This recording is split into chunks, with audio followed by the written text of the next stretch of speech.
And we're live. What's going on, everybody? Happy Hump Day. And today we have a special guest that's going to join us here in a little bit. He's running a little bit behind, so that's cool. It happens.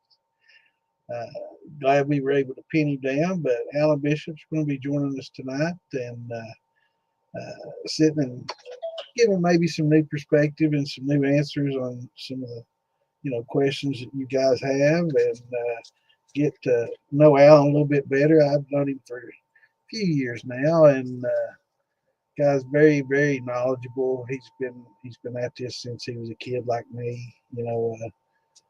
Moonshine as a child, and brought up around it, and very knowledgeable. So we look forward to bringing him on. What's going on, Anthony? What's up, brother? Good to have y'all on here. So I've got to spread the word. I got to spread the links. Y'all know the drill. Let's see. I keep forgetting to split the screen so I can kind of keep a little bit in touch with what's going on here while I share these damn links. It's hard for me to do this. Let's see. Try to shrink this page down so I can see just comments over here. What's up, Alpha? What's up, Mother Grip? Hey, Scott. What's up, Curtis?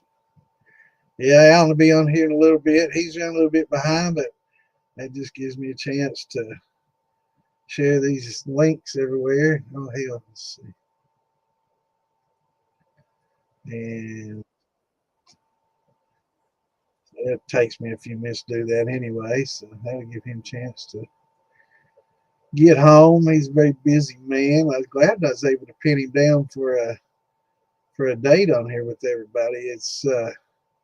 He's pretty busy, as you all will find out soon how busy this man is. So he has to, I guess, it's a pretty busy schedule he has to follow, especially now. What's going on, Toby? What's up, Jason? No, it's Mr. Santa, Mr. Phil, but he's not here tonight, brother.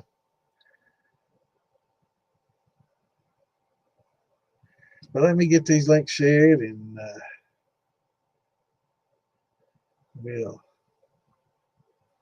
get Alan in here in a little bit, get him on here and pick his brains for a little while.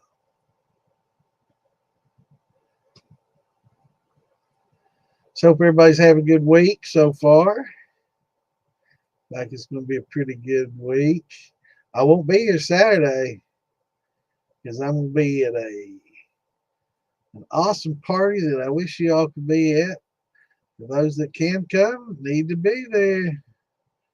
For Phil Billy's party, his full moon party coming up this weekend.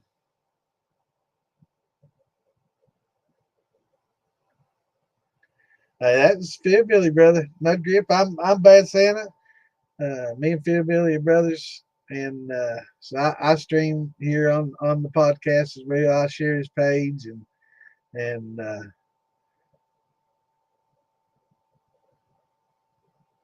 right, Scott. Cool. Yeah, I'm gonna be. I wish y'all could be with me Saturday. We're gonna be at Philbilly's this weekend, partying down. So if you can make it, you should be there. All right, let me get these links shared, and I will be right back with everybody. Y'all, what was that? What was that on Saturday Night Live? Y'all just talk amongst yourselves. That old lady or whatever. It's funny shit. Little old lady or whatever they called her. I used to love Saturday Night Live before all this wokeness and all this crazy shit came about. It was a pretty good show to watch on Saturday night, but nowadays it's all fucked up these days, man. I can't stand it. It doesn't have to be, everything doesn't have to be political. We try to avoid that stuff on here, and we've done a pretty good job. But I just can't stand it when we can't do anything hardly without it. Can't even read posts on Facebook and YouTube and stuff. It's like I always try to angle it, you know, towards politics or Trump or somebody. And this is crazy.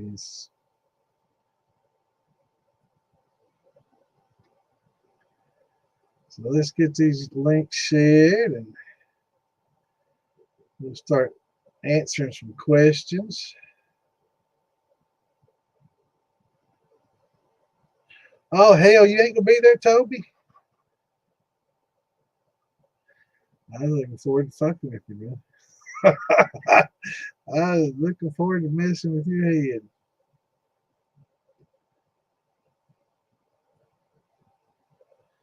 Toby's a pretty good fella, especially when he's drunk. He's pretty funny. He has better jokes when he's drunk than he does on here. Them old dad jokes, man. They get pretty bad. But yeah, he's a character. So who I was gonna make it? Scott, you damn sure better if you live close by, brother. Swing over there, meet everybody, man.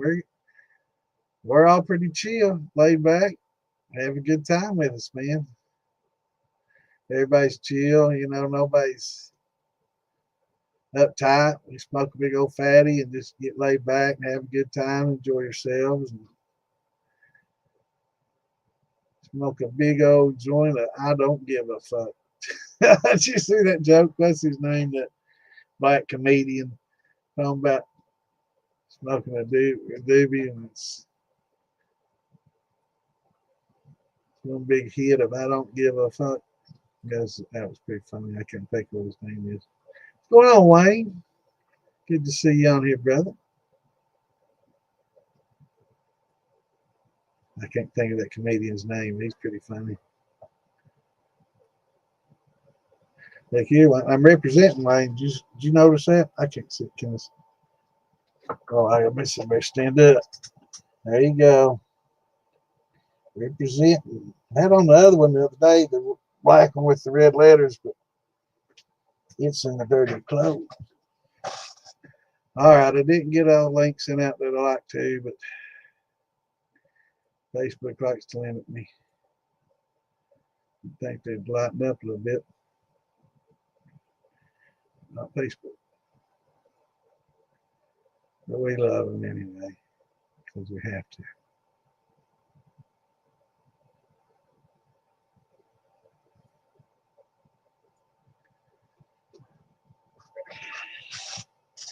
What's up?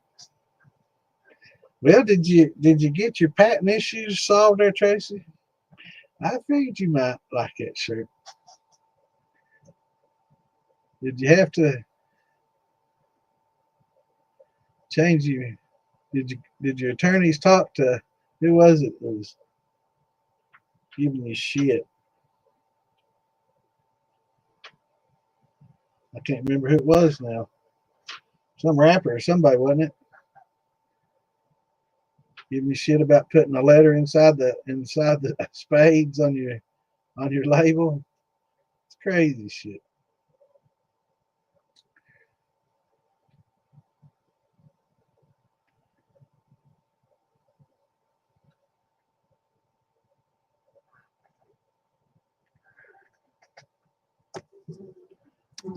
Fly. I like that shit. Killed that fly. It's pretty quick, but I wonder if I caught that on camera. Like ninja reflexes out there.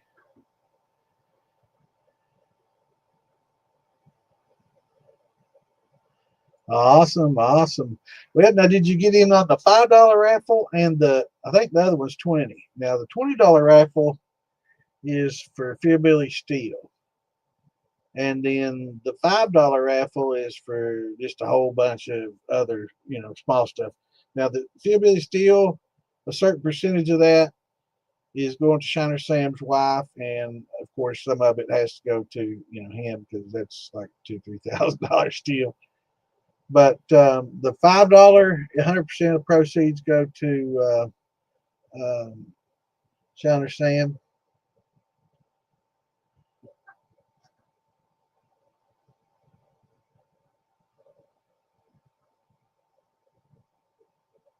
Mike Epps, it might be, and I just somebody showed it to me on Facebook. I could probably find it in my damn. Let's see. Oh, you Brady said that. He's funny shit.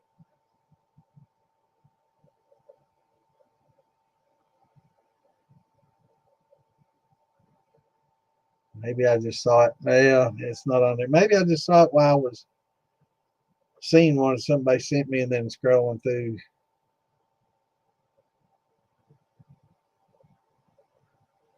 Anyway, it was funny as shit.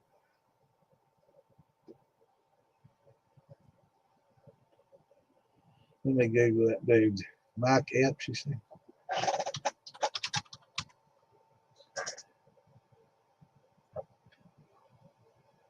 No, it wasn't him. No, this is shit. He was the one that's talking shit about Diddy and didn't give a fuck. I mean, I can't remember what his name was, but he was cold as fuck. He talked some shit about Diddy and he didn't care. He's one that said, "No, Diddy, I ain't." It was, if you seen it, yeah, it was pretty funny. What's going on, Richard? Good to see you on here, brother.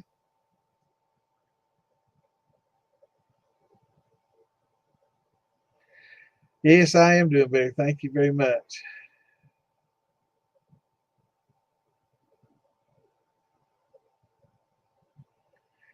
You do? Well, damn, I'm jealous, Scott. I wished I had that set up.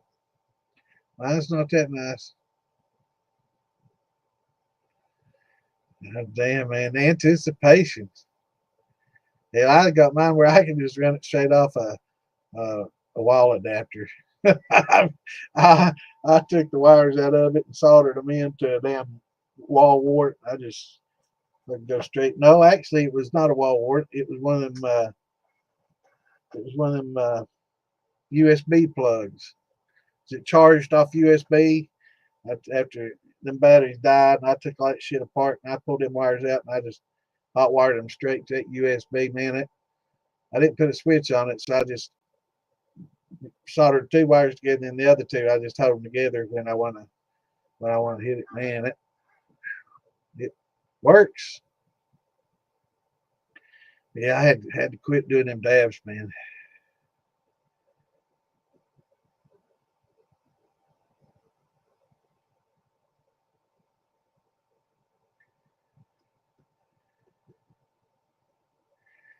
White yellow angel yeast, not the Chinese brick, but using Koji spores. No, but I've done some research on that and how that works. And I mean, they found that there's it's a fungus, that basically breaks down, these sugars into fermentables. We'll talk about that with Alan when he gets in. Speak of the devil, here he is, folks. Let me get this set up right. I don't know why that's small like that, but let's do that and then that. And welcome, Alan. Hey, how's it going, man? What's going on, brother? Oh, not much. My internet may be a little slow. I apologize. Well, I see your face in the Yeah, down in the bottom, but at the top it's not carrying forward. I'm not sure.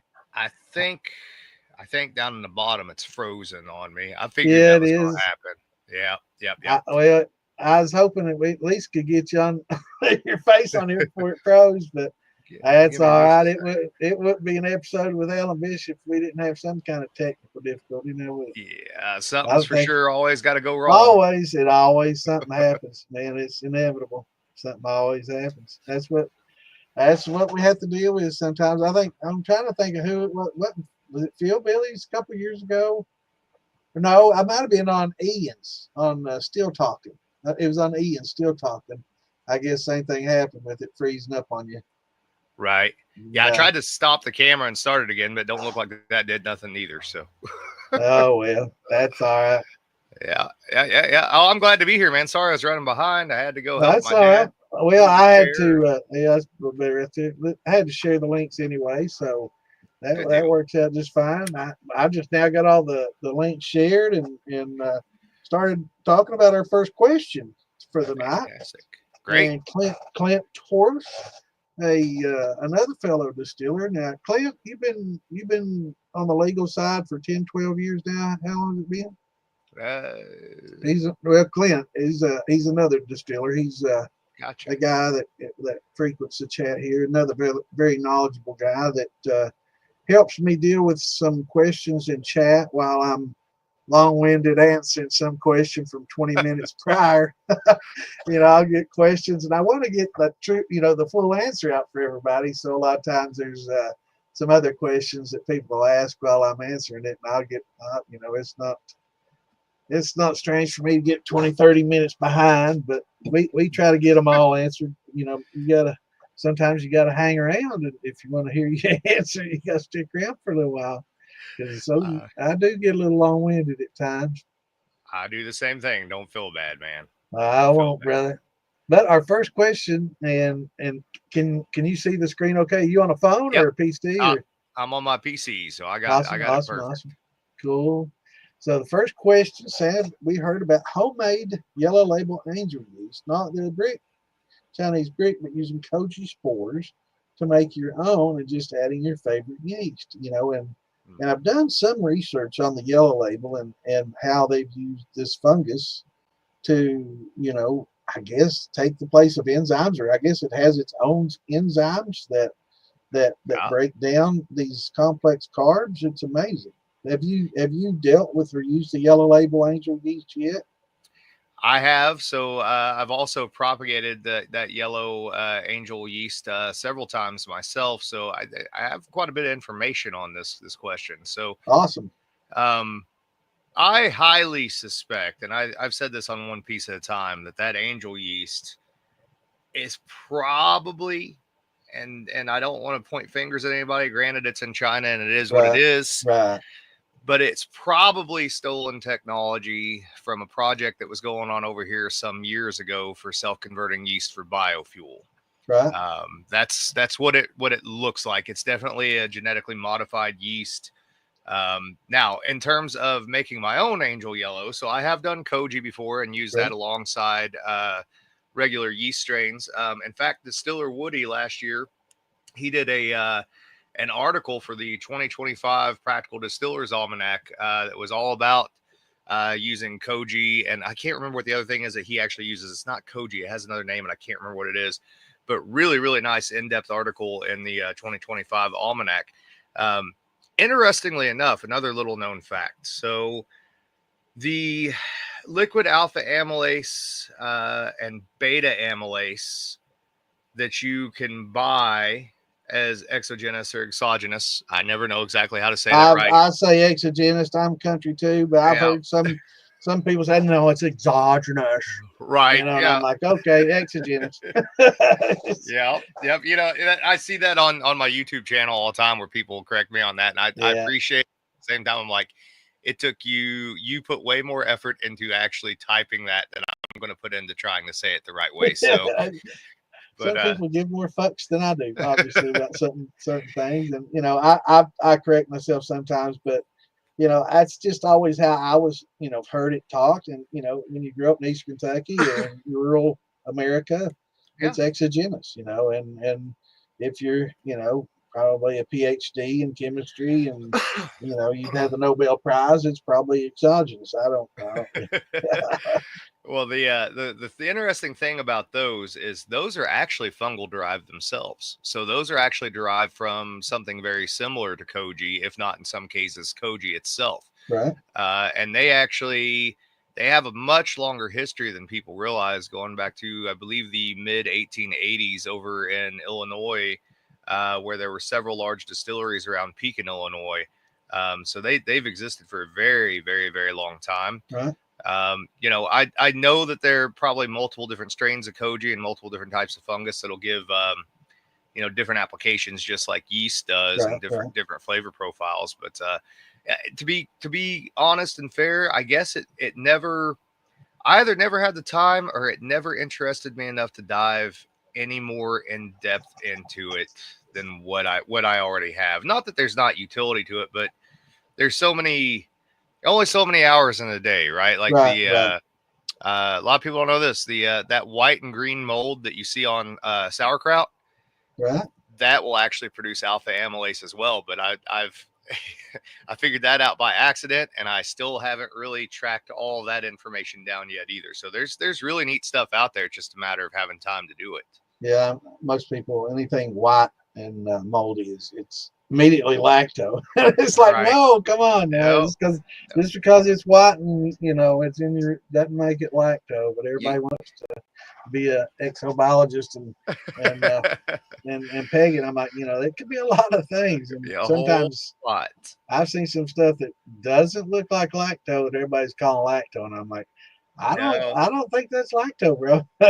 A lot of people I see on Facebook, some of them are getting lacto, but a lot of what they're actually getting most of the time, just visually, looks a lot more like floor yeast, FLOR yeast, like they use in sherry production. Right. And if they're running and they're not losing any amount of alcohol after letting that set for weeks on end, it definitely is not any strain of lacto that I know of. Right. So if you let it set for a long time with lacto on it and you're not losing alcohol and you ain't distilling something after say a couple weeks that tastes a little bit like soggy ramen noodles, it probably ain't lacto. Yeah, lacto like sugar and alcohol, man. It'll definitely weaken it. Mm-hmm. That's why I always try to everybody gets a lacto infection. I'm like, it could be a blessing or it could be a curse. Early on, it's kind of a curse because it competes with sugar and it eats alcohol too. Yeah. It eats sugar and alcohol. It likes it. Well, kind of like the acetobacters. It can be a horrible thing. But and the thing is, if people really want it, and so I do lactose souring on almost everything because I propagate my own yeast. But you can find really good symbiotic lactose. So my yeast program, what I do, I'm not just propagating the yeast strain. I'm propagating lactic with it. Right. It works in symbiosis. So what's happening is that yeast gets up and going. Well, the pH is still relatively high, say 5.2, 5.5, somewhere in there. It'll get 3/4 of the way through fermentation before that lacto wakes up, because as it goes through fermentation, it drops pH. It hits about 4.5. That lacto wakes up. That'll drop it down into the 3s. The yeast will go dormant.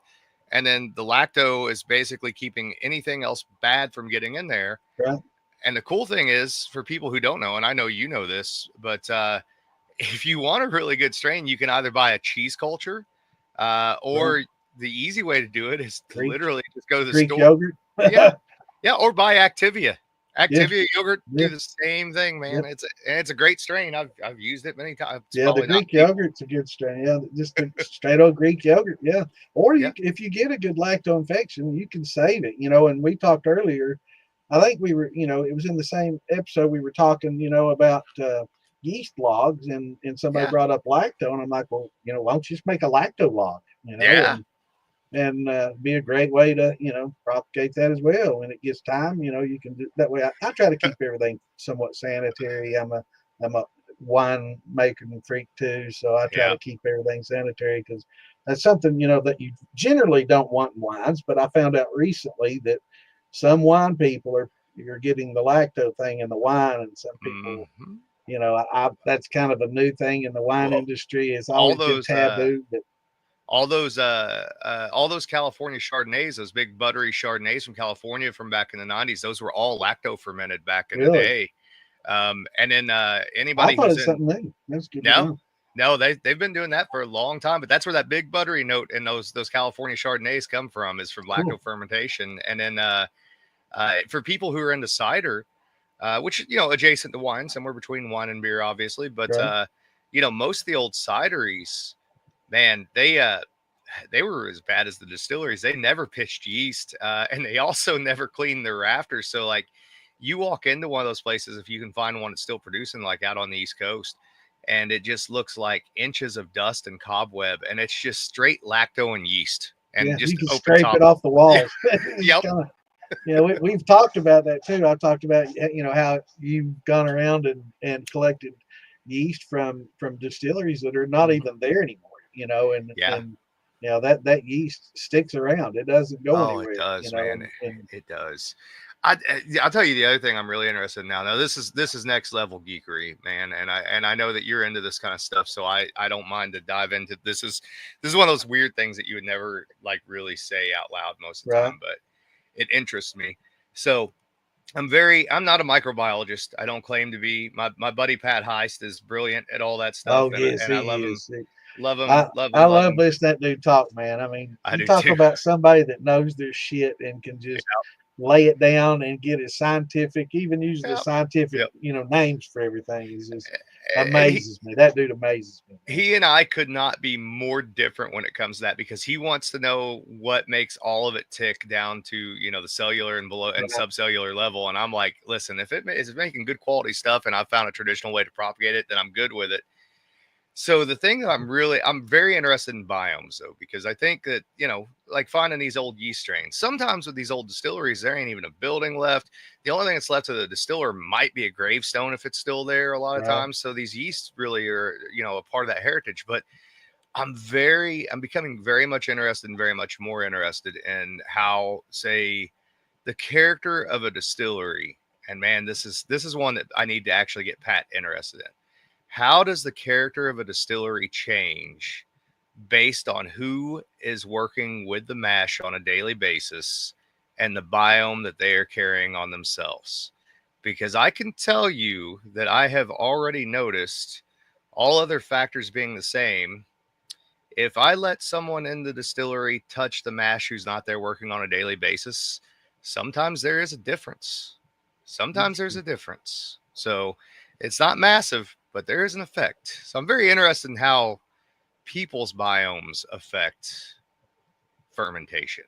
So, that's a weird little piece of alchemy nobody really seems to have looked at. So Yeah, that's interesting. Yeah, I'm kind of like Patrick, but I don't have the knowledge that Patrick does. But I'm definitely into, on a molecular level what makes things tick, and I'll read, a lot of it. Some of it I'll understand, and some of it's like, I'll need somebody to explain exactly to me what they're talking about. But I get the gist of most of it, man. But it amazes me. yep. It's amazing. Clint's like saying here the Chinese use Rhizopus fungi to make liquor, and Aspergillus rosé, the Chinese yellow label angel yeast, has too many extra nutrients that make it like a turbo yeast. They might be using a turbo. Um, you mentioned it earlier at the source of a lot of these exogenous enzymes. I thought a lot of it may have been sourced from like sweet potatoes, because I know that they have a lot there, and I've seen somewhere that they get some uh, enzymes from them and from other natural sources. Probably And beta glucanase in particular from yeah, sweet potatoes is my yeah, guess. Yeah. could very Yeah. well be, or yeah. And I, go ahead. I was going to say, I know the material data sheets for the enzymes I've used in the past. On the alpha, for sure, I'd have to check on the beta, but the alpha is definitely fungal derived on the ones that I've used. But Right, right. I'd have to check on the beta. But yeah, I'm sure they get them from whatever source that they Well, can. I would say most of what I know that probably what North Georgia and what a lot of other people sell, it probably all comes from Firm Solutions. Yep, And yep. and so Patrick, however he sourced it, and you know, Right off that boat. yep, exactly. That's just the way it works. And nothing wrong with that at all. It's interesting. So I agree, Clint. I do think that whatever the base strain is, um, I do think that it is a form of turbo yeast, and there are a shit ton of nutrients in there. But I can also tell you that the reason that I believe it to be a potentially pirated piece of technology is because you can propagate it and the properties do continue and they don't get uneven, right? So if this was a fungal version, purely fungal derived version of creating enzymes, you would not expect that to survive generation after generation in a yeast culture, and if it did survive generation after generation in a yeast culture, you would think it would start to get pretty off kilter over time. And I know that myself and Costa Rica Bob have both propagated the hell out of Angel Yellow.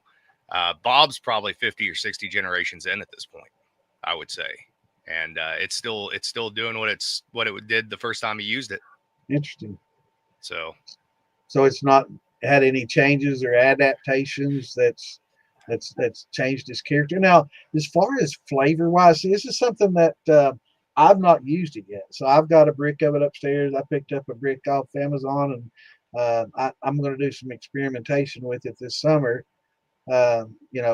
Just straight, with grains, just letting it do the full conversions. I'm amazed at how you can just dump some cracked corn and dump that in there and just let it do its thing, and it does it. I've just totally goes against everything. No cook. It's just so crazy. It's a weird one. Here's what I will say. On small grains that you don't have to take the high temperature in a temp anyways, so in a cook anyways, so something like let's just say rolled oats or something like that, or even just whole oats that you ground, right. You only have to go to 165 anyways. It does pretty good. Now, when it comes to corn, it will convert, and it will convert a decent amount, but it is slow. And yeah, that's what I've heard. It takes a lot. And it almost every time I have done it with corn like that, it has developed a bad lacto, and the yield has been trash. Right. Now, if you scald that corn even just for a few minutes with 190-degree water and then let it cool off and then pitch, it works a whole lot better and a whole lot more efficiently. But in my experience with the propagation that I was doing with it, and I'm not propagating it anymore because it's if I were a dude in an apartment that had, a 15 and a 5, and I was the right. king of the neighborhood, I'd be all about that stuff. Right. Yeah. You just couldn't cook a big, large amount of corn and do all that and store everything and do it. Yeah, absolutely. Yep. And it doesn't make a bad quality product. I will say that it's a decent quality product, but it's not anything exciting, right? It'll make alcohol that'll get you drunk, or that you can put in cocktails, and that's about where it'll land you. Pretty neutral in a lot of ways. Right. Now, flavor wise, what do you think? I've heard a mixed bag from some people that say it's fine, it's pretty neutral, and I've heard other people say it's trash. So I'm neutral's about the best I could do for you. I think that probably a lot of people they probably do get the lacto thing, and again, you let it set very long, not only are you losing alcohol, but you're getting that, like, to me it's always like soggy ramen noodles once it sets for a couple days. Right. I don't know, or like trying to eat ramen noodles or chicken noodle soup when you're sick. It just doesn't quite taste right. So yeah, the Koji produces alpha, beta glucopectinase, and a few other enzymes. Yeah, and invertase, maybe even. Mm-hmm. There's a really great article. I'll have to find it again. I found it years ago, and I think American Whiskey History, I think Laura republished it maybe about a year ago. But there's an industry article from the late 1800s that talked about the gentleman who worked at those distilleries in Illinois, and how he had introduced Koji into the production process there. Yeah. And it's got a lot of really good detail in it, especially for the time period when it was written. Sounds interesting. So I guess we should have probably done this at the very beginning, but we had a pretty good question off the bat. For the listeners that may have been under a rock for the last few years, maybe you could introduce yourself and talk a little bit about yourself. I know you hate to do that, but I don't want to do it and miss something and or misspeak and get something wrong. But where did you first start out? Was it with the King's outfit? So on the legal side of the industry, yeah, it was right. Well, now I know illegal side. You did it since you were in your early teens, kind of like me.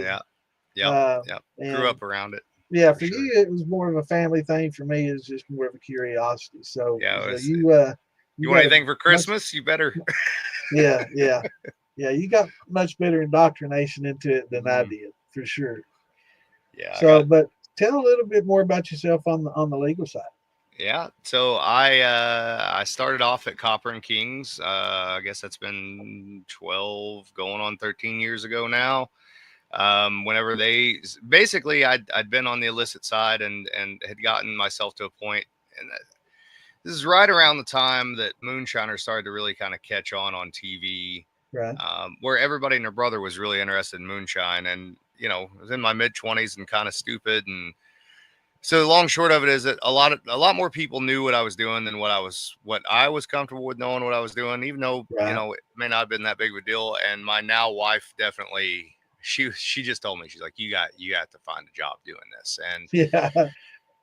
at the time, Indiana didn't. There really were no craft distilleries here.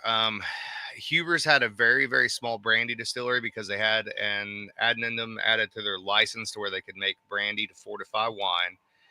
And there had been talk, including some summer study committee stuff I went to with my friend who was a state rep at that time, Steve Davison, who's passed away since then, talking about legalizing, craft distilling, and just a very slow process. And so I Right. had to go to Louisville, and luckily the bourbon boom had started. And Yeah. so there were a bunch of new distilleries opening, and pretty much every time I saw one that was coming online, I wasn't being picky, guys. It wasn't like I absolutely love apple brandy in particular, but I I would have taken whatever job at whatever distillery I could have got, to be honest with you, at that point. Right. So just get my foot in the door. But so Copper and Kings at the time was run and owned by Joe and Leslie Heron, and they gave me a call back, and we went and met, and gave them a gave them a jar of shine. This is the stupidest thing ever. I had the worst resume anyone's ever written. I'm pretty Right. positive. Right. And then here's a jar of shine. Right, first time I've met you people. Here you go. Like, can I work here? And it worked out. I got in, worked with a guy by the name of Brandon O'Daniel, who'd been the head winemaker down at Elk Creek Winery for a number of years. I think he was actually the first graduate of the University of Kentucky's Enology School, Cool. which is interesting. I think they actually built that program specifically for him at the time. But so they turned it, his weirdest thing ever, man. They had prototyped some stuff at Moonshine University, and they wanted to do California grapes and turn that into American brandy. So we worked with Muscat and Colombard and Chenin Blanc a lot. And then once a year we would do Vidal Blanc because it would grow in Kentucky. Um, we didn't really have much of a fermentation program with the grapes. They were actually bringing in low wines from out in California. So it had already been fermented and stripped. Now we had protocols over that, as far as, we laid out what we wanted with yeast or particular harvest of grapes, and we'd go out there Right. every year and look at it and all that stuff. And then we did the doubling, and of course we created several absinthes at that time with great brandy bases, gin, things of that nature. And it was a cool experience. It was a nice little foot in the door. Louisville at the time was an interesting place during the start of that bourbon boom, because it's like any other industry. It has its little cliques, and I quickly figured out that in between Louisville and Lexington, there were two cliques, and you were either a member of one or you were a member of the other, and you damn Right. sure weren't a member of both of them. And my dumb redneck ass didn't fit in on either side of that Right. equation. Right. Right. So I found myself quickly figuring out that I think the only friend I had in the distilling industry that at that time was Steve Beam, who was always been a big supporter and a very, very good friend. And so he became sort of the person I leaned on when I had questions or I Well, a lot was, of people would probably recognize Steve from the Moonshiner show. yeah, He's yeah. he took Tim in, Mm-hmm. and of course, a lot of people that watched the show years ago are familiar with all that. But yeah, great guy. He's a fantastic guy, and I actually backtrack just a hair bit here. I actually met him through Tim and Tickle. So that after that first season of Moonshiners, my wife and I kind of got hooked up selling merchandise for Tim and Tickle Right. at a few signings, and it was it was really Well, good that's cover. something I didn't know. That's Yeah, yeah. There are reasons that I have feelings that I do about a lot of people in the industry, but we'll keep right. that separate. But and to be fair, they were at that time all was hunky dory and all good, and I think it is now. But the long and short of it is, it was a great cover to be able to. So the vast majority of the stuff I made at home was going to Clearwater, Florida to begin with, or it was going here locally to a certain motorcycle group. Right. And I won't say their names, but Right. Right. so Understandable. no better way to be able to go on ostensibly a free vacation, sell some merchandise, get paid for that, and then also be able to sell some shine right underneath the eyes of law enforcement. I will Yeah. never forget this, man. For any of you guys that didn't get out and see those guys whenever that show first came out, and I know it's popular to hate on that show now, but if you guys didn't go see those guys when they were doing those early signings, this is the craziest thing I ever saw in my life. Everywhere that you would go, there would be excise, state excise, or control, or sometimes even TTB, or sometimes other alphabet agencies, right? Yep. Because everybody, even if they're on the legal side of things, likes an outlaw. And the crazy thing that would happen is they would come in before everything got going, and they'd want to come up to Tim and Tickle and be like, "Hey, we'd love to. Here's my badge. You know, I'm undercover, right out in the Yeah. open. You know, can we get a picture?" And then that was like your moment, right? If you Right. found somebody that you're going to sell to, and you got anything you want to get rid of, go out in the alleyway at that exact moment and Yeah. do what you're doing and be done. So, but that's how I met Steve Beam, was actually through Tim and through Lisa Wicker at that time, and became really good friends with Steve through that. Um, Answered a few fermentation questions for he and Lisa at the time, and some alcohol questions at the time, and for Tim at the time, and that was really the hook that the wife saying, the now wife saying, go get a job was one thing, but like actually getting a little hands on, very, very little. And I mean, very little at Limestone Branch, but that was the hook. That's what got So, me in. so what was Steve's story? Was he like the stepchild of the Beam family, or a cousin that once removed, or what So, exactly? so the Beam family is massive. Right. A And buddy of mine married into the Beam family. mhm. He married one of the gals in the Beam family, and I think they S- run liquor stores all over it. I'm not sure. so he would Uh, be his great grandfather. I think it's great. Might be great. Basically, would be the progenitor of the famous line of beams, right. and they all each line.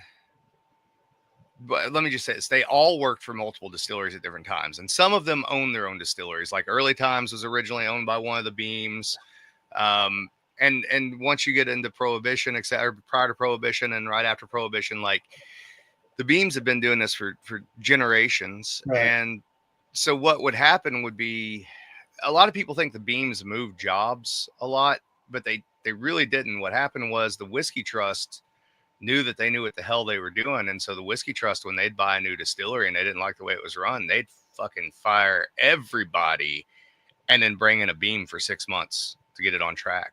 Right. So yeah, Steve would be he'd be a distant cousin to Freddie No and Fred No over at Jim Beam. Right. Same family, just a little different branch of it. Right. So Cool. yeah, I mean they were all over, not just Kentucky, Pennsylvania. They were Yeah. yeah. Now, Pennsylvania kind of brings up Stolen Wolf. You work with Yeah. these guys out there a lot and do some reenactments, and hopefully we can talk about that in a little bit. But I don't want to interrupt you. But that intrigues me. Was it those guys that you did the absinthe reenactment with, or was that here in Kentucky? Maybe that was here in Kentucky that you did that. Oh, the recreation of the absinthe. Yeah. So that was my buddy Brian Cushing, Victorian Barroom over on YouTube. Okay. And that was a project we came up with years ago at Locust Grove. So Locust Grove is a historic site there in Louisville, Right. with a little small farm distillery. Although they're not allowed to distill, we can mash in and do all that stuff when we were doing it. And so that kind of kicked off because years ago I had found a couple of historical references to Switzerland County, Indiana, and to absinthe being distilled in Switzerland County, Indiana in 1830. Now, Right. in 1830, absinthe is still marginal, like really marginal, even in the Swiss Alps and in France. Like it's not even a common local regional drink by 1830. And so to find two distillers in 1830, of course, they were previously French Huguenots, so they would have been from the right area. But they were producing enough absinthe in the middle of nowhere, Indiana, that they actually hired a cooper to make barrels to ship it down to New Orleans at the time. And the accounts are not they don't give you exactly the ingredients that they were using, but I kind of know what was being used anywhere between 1750 and about 1875 or so. I Yeah, can pretty much what was available. yeah. And so you start thinking about, okay, so what would commonly be available to them? What could they grow themselves? What was the base alcohol? Because the base alcohol in the Swiss Alps and in France was usually brandy until later on it became sugar beet. Right. They could not have warranted, even though these were the first successful winemakers in the United States, they wouldn't have warranted using brandy as a base for absinthe. So we started thinking, you know what? The cheapest thing they had was corn whiskey. So we took corn whiskey and we went out to one of the last standing Swiss Huguenot homesteads. That's a reenactment homestead out in Switzerland County, and worked with them and shot some film out there and gathered some botanicals from out there and gathered our yeast from out there. Went to Locust Grove, made the mash, took that to Kentucky Artisan. Those guys, Jade Peterson down there, he distilled that for us. I took that back to French Lick and made absinthe out of it, and then we made a movie. It was a very convoluted, very Oh, I loved it, man. I eat that shit up. I love that kind of stuff, man. I watched that and I dug it big good. time, man. I love that kind of content. You know, And man, that makes me Mikey that make Frayne says hi, and what's up, Wayne Mike? says howdy. Hell yeah. What's up, What's guys? good? Dude, let me tell you, it makes my day to hear you say that you love that, because I feel like there's a lot of people out there that do a lot of things and they're just trying to get attention. And my thing is, I don't care. Like, that stuff I do for fun. If there's 5 people that get that and like it, hell yeah. I made I'm it the for those same. 5 people. You know, I'm not here to impress or to be, you know, seen or heard or all that. I just love, you know, helping others and enjoying, you know, promoting and furthering the you know the history and the and helping others, you know, learn to do it and pass it on down to generations Yeah, and you exactly. know answer the questions that they've got. You know, I see a lot of shows and you know it's hard to say anything without sounding petty. Or I'm not trying to knock them, but it just I don't think they're giving people what they want. You know, I don't think people Amen. necessarily want Yeah. all that kind of stuff. I think Yeah. that content like you know that story of the absinthe and the history. Yeah. I love that shit, man. I mean, I eat that stuff. That and the science of it. I mean, that's just totally me. I mean, I My totally dig it. And the stuff that you guys do up in Mount Vernon. You Yep. know, love Yep. that. Love that too. And what was it you did with Stolen Wolf? You did some historical stuff with him as well. Yeah. Yeah. Real quick, one more thing on the absinthe things. Okay, yeah. I don't want to jump in. It's Go ahead. okay. I 2 things that I love about that. So the fact that we found the names of those distillers, and when we finished the product, we took it to the grave sites. I love doing that. I like to return it back to who it came from. And then we also there may have been a bottle of that got auctioned off for crazy money for Yeah, charity at one point in time. But awesome. my favorite part of that whole thing, because it took like 3.5 years to film, because Brian was Right. busy doing stuff. It was in the middle of COVID. If you go back and you watch that, watch Brian's hair, because he had like a giant, you know, head of curly Jack White looking hair at one point in time, Oh, and yeah, I then remember. all of a Yeah, I sudden, remember. next scene gone. Yeah. It doesn't even look like the same guy. Yeah, it was kind of, you know, you could tell it was like a year later, you know, Mm-hmm. that it was done. And for those that haven't watched it, is that on your YouTube or where can they watch that? Because I want everybody to watch that Yeah, haven't. it should be on the It's one. awesome. I mean, they've got period clothing on and Mm-hmm. everything, man. It's awesome. I love should it. should be on the One Piece at a Time Distilling Institute on YouTube, and then All also right, on the Victorian Barroom on YouTube. And all also, if right. you guys, Let's see here. One piece. Let me pop that link up for those that don't I have can't it remember real what the name of quickly. that thing is, the documentary. Absence. Well, you could just search absence and Yeah. you'll find it. But I'm going to put the link up here. This is one piece at a time dealing Distilling Institute that I misspelled.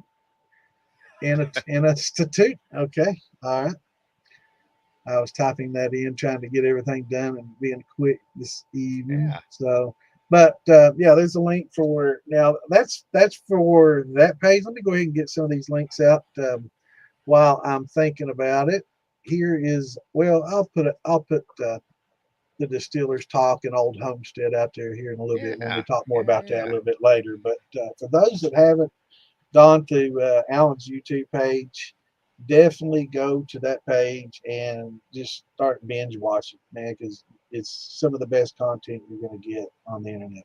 And I hope people find it useful. I really do. I had If to they don't, they need to read it again because they're missing something. I mean, there's something useful in every one of them, and it's just I love it. I dig that kind of stuff.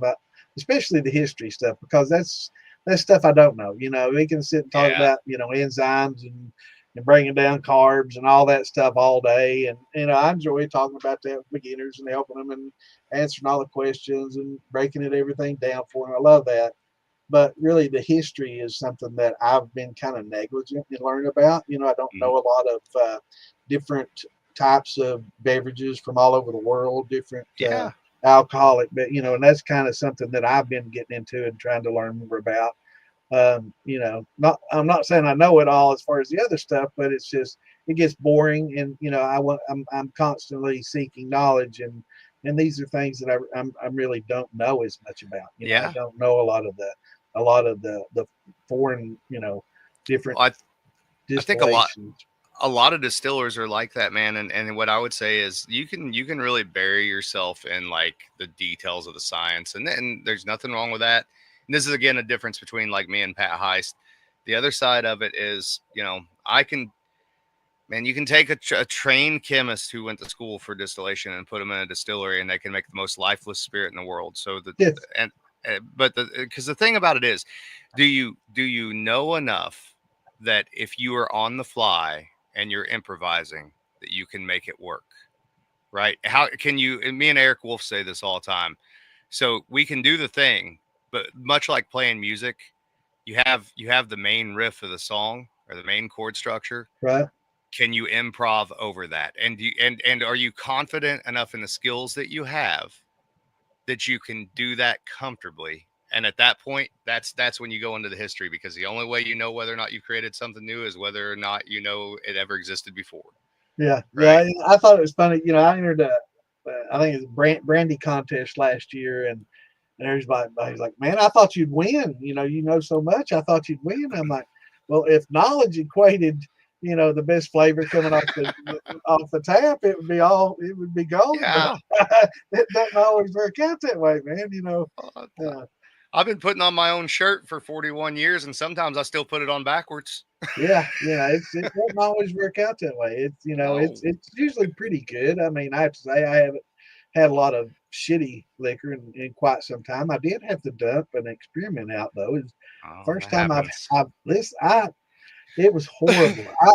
I don't know what spawned me to do it, but Ann and I put up a lot of when we do. I freeze a lot of berries and stuff that I do the brandies with, and I'll get a bunch of berries. We'll freeze them, and there's a winery here that has a deal set up. You come in and you pick all you want, and you give them half, and you keep half, and Hell they yeah. don't have to employ anyone to come in and pick their stuff for them. And you can go in and chat, buy a bottle of wine, and the people there are wonderful.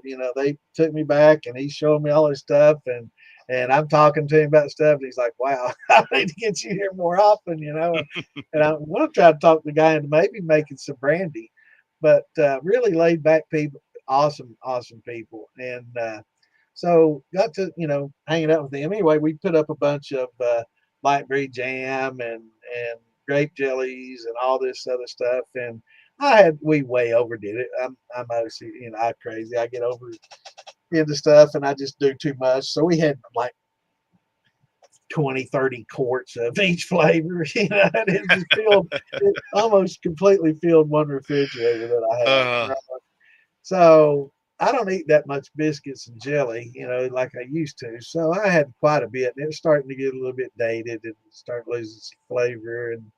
a few years old. It wasn't as good anymore. So I'm like, man, I need this fridge space anyway. Um, so let's just try to make see if we can put some enzymes in here, pectic enzymes, and break down some of this pectin in there, and get a gravity on it, and see if we can't, just ferment it out. And it was like a 4 or 5 day weekend, and Ann and I were gone, and I mashed that in before he left in the house, and it was in large blue with the lid, fermenter, and we come back, and I open up the lid off that thing, and I mean, just spores. I mean, I was just, Yeah. oh God! And I looked, and there was green fuzz, Oh red no. fuzz. I mean, I'm talking rainbow colors in this shit, and just hair sticking up, and looked like almost like some of it looked almost like grass growing, and moss and mold, and every fungus and Oh. mildew and bacteria, and it was horrible, man. It just the spores that hit me when I looked down in there just about killed me. I was choking, sneezing, coughing, and that was the first mash that I've thrown away in probably 20. It's been a long time. Uh, but that's what happens when you start experimenting with Fruit Loops Yeah. and all kinds of Stuff crazy goes south shit. eventually. Yeah. That's and I get a lot of that. Uh, Everybody's trying to do some crazy new stuff these days, so everybody's experimenting with different stuff, which I love. I'm not knocking it at all. I yeah. love it. I love that people are trying different things, experimenting, and that's you never know. You may happen on something great by doing that. That's how great things are found.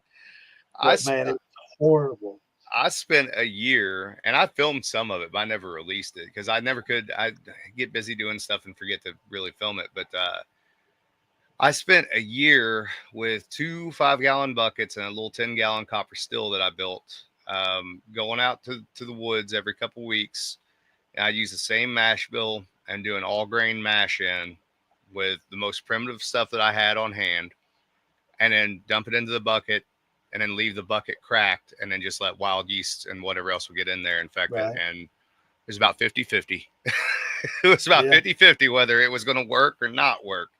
And when it worked extremely well. And it was a cool experiment. I learned a lot from it. But I'll tell you, you'll laugh at this. You know what my handicap is? I never spent any time in my life really making flavored, sweetened things until I knew I was going to Old Homestead. And I might have struck. If you want me to make an Aqua Regis from the 1600s, name a year and I can make it. You ask me to add sugar and flavor to something, and I am an Right. idiot. Yeah. See, that's I did some bartending, so I'm kind of a little bit familiar with mixing drinks, but to me, that's just that's something that you do at the bar, not at the distillery, right? It's Right. just putting it in that bottle is just it's hard for me to get that concept. It's Right. like, I'll tell now, you what, shouldn't on I the just put my spirit in the bottle and then you mix it like that when you get it home? Or on the but it's commercial side now, though, now like yeah, that's what in people want. That's what in people want. in the past, here's what I'll say. Even in bourbon country, because bourbon has fallen off a cliff. In the past year, it has changed. People who I can tell you for a fact a year or 2 years ago would have like frowned upon Oh yeah, anything sweetened. Not now, man. this Not guy. now. I was that way 5, 10 years ago. Yeah. Hell no. Mm-hmm. But that's what people want, and you got Yeah. to give people what they want, and Yep. there's nothing wrong with a good sweet drink. I mean, I like them too, Yeah. but it's just I've never put them in a bottle that way. It's Mm-hmm. always I made the spirit. You take the spirit, you mix it in a glass, and put some ice in it, and that's your drink. And that's always Yeah. been the way to do it. But people want it bottled that way out of convenience. So they want it in a can or a bottle so they can take it and Well, the cool drink it thing on the it's go. And the one cool thing I'll say it's done for me, and I know we'll talk about Homestead here in a little while, but I throw this in as a real quick thing. I love botanical spirits, and I also love old school European cordials like Strega and Chartreuse and right, Genepi. So it at least doing those flavored things gave me, and figuring out what I was doing and how many grams of sugar per liter gave me the knowledge to be able to confidently do something in that vein, which is something that I always wanted to learn anyways. I just never took the Right. time to do it, Yeah, and that's something that I'm interested in learning is how is a lot of these old, old world distillates were yeah, made, and because that's just something that I don't know, and yeah, I'm always seeking knowledge on things that I don't know, and that's something that I've been trying to learn a little bit more, yeah, and yeah, like absinthe and ouzo and a lot of these drinks that yeah, a lot of yeah. people dig. There's a lot of mystique to ouzo and absinthe and uh, Hmm. and I guess the old uh, everybody talking about how you could trip off of it, and how that always intrigued me. That's kind of Right. Well, it's uh, and then I know we talked about this in documentary too, but that was definitely a misconception. But now let me say oh, this. absolutely. Didn't they actually outlaw wormwood for a while? So they outlawed absinthe the world Right, over, well, for pretty sure. much, with the exception of Spain. So alpha thujone is the compound that the French wine industry went after when it came to absinthe, because they needed to displace absinthe to get wine back on top after the Right. phylloxera epidemic. But you can go to the store and buy a jar of sage oil right now that's got 50 times more alpha thujone in it than a bottle of absinthe will ever have. And while thujone has some physiological effects, specifically it's a poison in high doses, deliriant, as well as a liver toxin. But we're talking extremely high dosages. Right. Yeah. It won't make you trip. But now here's what's interesting. I have to state this. So here's a fun thing for those of you who are home distillers. If you ever become a legal distiller, sometimes when you say something, you have to be very careful what you're saying, especially on a public platform, because you don't know who's listening, and you have to occasionally make a distinction between who you are. So as Alan Bishop, a private citizen, and not Alan Bishop, the distiller at Old Homestead, Right. absinthe does have some interesting, potentially medicinal qualities. It does have depending on the botanicals and the load of botanicals that are in it, there is some lucidity to it. So the Mm. reason that the Bohemians loved it so much, and the artists in particular and the musicians loved it, is because you could have 3 or 4 glasses of absinthe, and by the time you luce it, it's at about 14% alcohol, so about like a strong wine. And because of the effects of many of the botanicals, you were drunk, but you were functional and you were aware that you were drunk. And so it's a very different sort of feeling than being, than having a couple shots of whiskey or whatever. And a lot of that has to do with the digestive action of some of the botanicals that are in there. Some of the potentially, depending on what's in it, you can have vasorestrictors or vasodilators, which is going to have an effect on your blood pressure.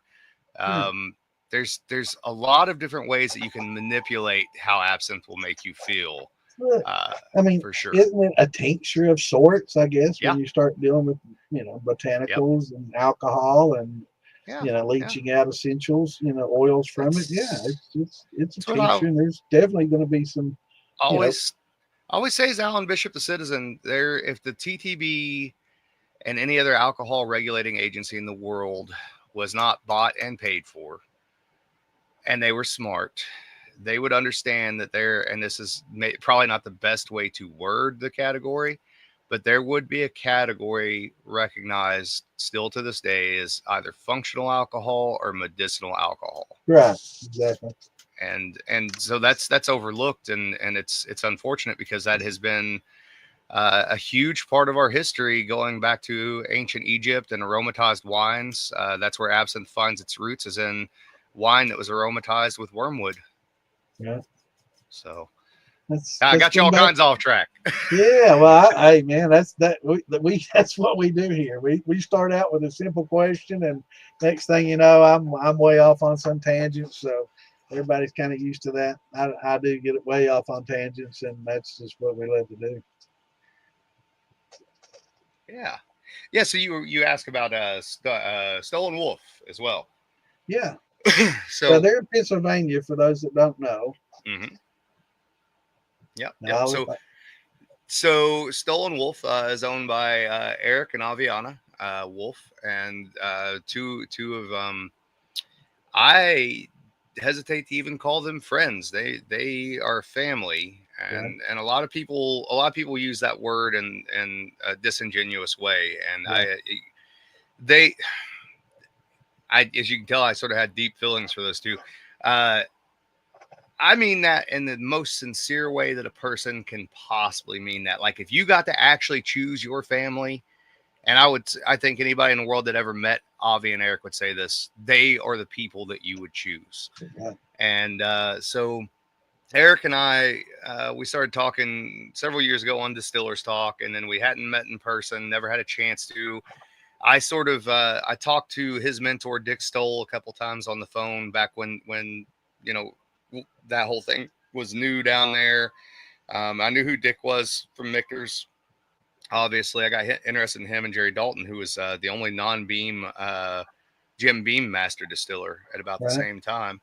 And I've always been interested in Pennsylvania. So my Wilson family on my mom's side, that are from Oneida, Kentucky, when they first came into the United States, they came through that area of Pennsylvania, and they settled there for a little while.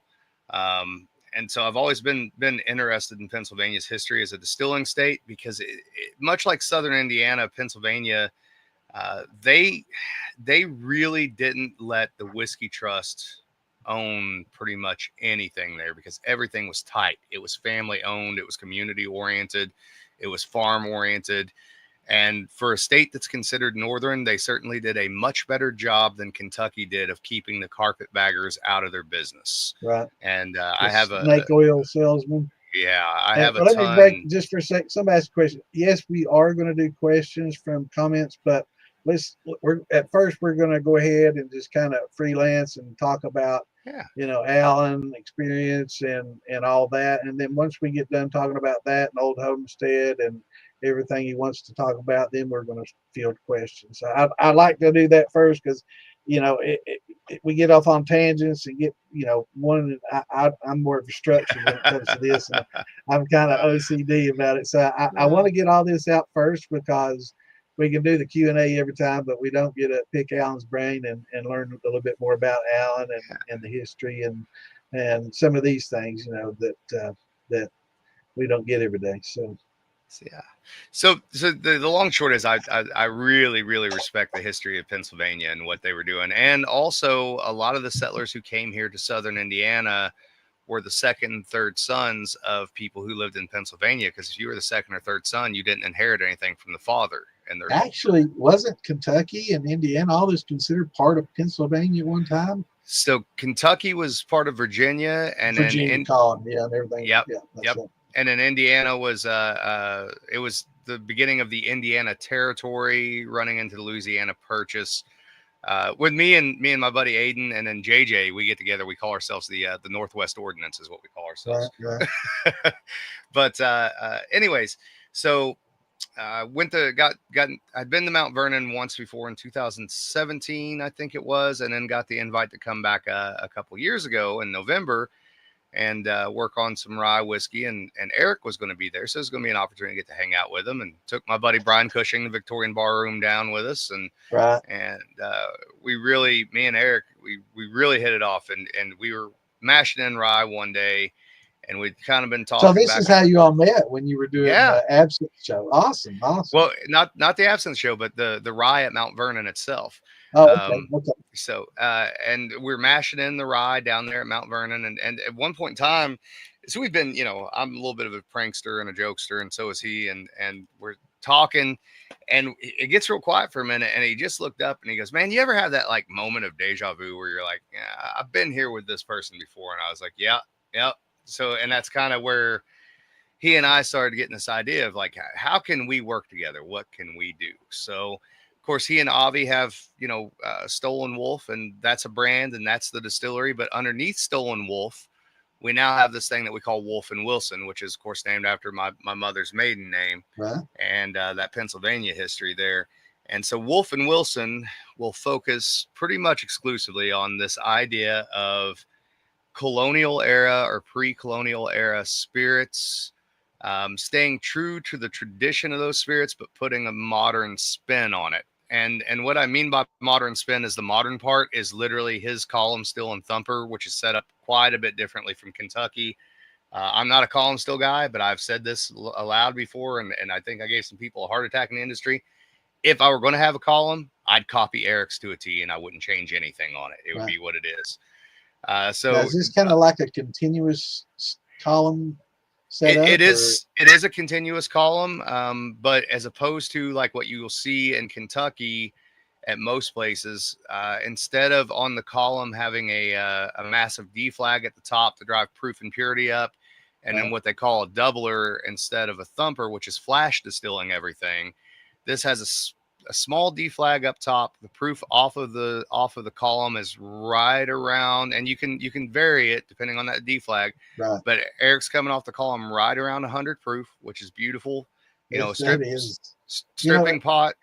It's so funny. Let me interrupt. It's so funny how most people chase the proof when they first start out. You know, I'm putting out 160. I'm putting out 170. I can turn this up and get 180 and all this. And it's like, you found a way to take all the flavor out of your liquor. Congratulations. You know, it's like, you know, if I can get mine, I want mine to come off lower and lower and lower. You know, I try to force mine to come out low, you know, and sometimes it's tough to get it to come out. It's hard to get it to come out to 100. It's not easy. Well, and that's the beauty of his rig. So coming off the column going to the thumper, he's right at 100, right? And then when he hits the thumper, so he can play that thumper also has 3 plates on it. They're not bubble caps though, they're just screen plates. Right. And so depending on if he's running any steam to the thumper or how hard he's running the D flag on the thumper, I mean, if he wanted to, he could chase proof, but he never does. So their average proof is, I think, right around 132, which is right at double pot distilled proof. Perfect. And we've even run some stuff as low as 119, I think, just for fun. So it's and the other great thing is, listen, I'm not knocking anybody, but there's a difference between an operator and a distiller. Eric is not standing in front of a computer screen telling the computer what to do. He and Avi are and Jim Wolf, his dad, who I love to death. Jim is you guys need to get Jim on one of these shows. Jim is hilarious. But they're turning the knobs. They're doing the things. They're doing the actual work. Well, so, with this format, you know, I can get like up to 10 people on here at a time. So maybe we can, you know, work on something where we can get a bunch of these guys. If, you know, we could all get together and have y'all on and, you know, kind of meet up and talk. I'd love to host it and love to listen. I mean, I just dig all this old historical stuff, man. I mean, I can't get enough of it. Eric would be a great one to have on. If you ever want to do cider, Aiden Pemberton would be a good one. Jim Wolf, I don't think he'd do a whole show, but if Eric could get him come on for 10 minutes and tell the story about wrestling the bear, okay. I can't even begin to tell you. But apparently there was a bear in Pennsylvania that traveled around, and you could pay money to wrestle it. Right. And both he and Dick Stoll both wrestled the same bear and had the same exact story, and it's just fantastic. But so the Wolf and Wilson stuff, what we'll do is we have one main mash bill. Now we are doing some other stuff. We just did a basically what'll end up being a distilled spirit specialty with Paul Menta from Key West First Legal Rum Distillery. And what that was a document that we came across where they talked about how in early colonial America, when they couldn't get a hold of rum, one of the alternatives that was looked into but found to be lacking because there wasn't enough sugar was that they were actually pressing corn canes to try to get sugar out of it, but nobody really followed through in it. So we thought, well, it's still a cool historic idea. We can do something like that. So we took molasses and we also took corn and we did a cook of the corn, basically made a split rum / corn spirit off of that as a hybrid, as a tribute to this sort of thing. And then used yeast strain that we actually captured from Mount Vernon, from out by the old abandoned mill pond, to ferment this with. And I think that's all going to end up for sale down at Key West. But the Wolf and Wilson project, there was a book that both Eric and I, somehow we both had a copy of it.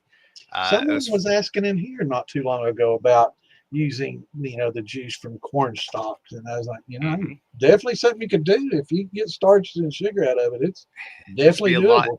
Take a lot would be the only thing. Yeah. That's why we just went with regular corn, because you're still staying true to the spirit of what the project is, but you're also being logical. Right. They did corn cob too. Remember the old corn Mm-hmm. cob jelly and shine?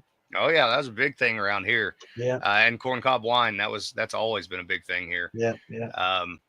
So the main mash bill that we use that we riff off of, remember I was talking about riffing like with music earlier, Right. is there was a book by a gentleman named Hans Frederick Geller, I believe was his name, and he was from York County, Pennsylvania, I believe. This area of Pennsylvania where Eric lives at, he's out at Lidditz, Lancaster area. Those 2 or 3 counties right in that area, all of them at one point in time had 150 to 200 distilleries in each county. I mean, Wow. it's insane how many they had. But this guy had an account book because he was a shoemaker and distiller, as one does. And this this book, the Pennsylvania German Society republished it, and it's literally just an accounting book that has like people who owed him money, people he owed money, what they bought, and there's a lot of really neat stuff in there because you realize that the guy's trading in and making a lot of spirits that you wouldn't think that he would have been for that time. But the other thing that was in the original copy of that book was a little pamphlet that he had gotten from somewhere, and the Pennsylvania Society, also the German Society, also republished that in the book.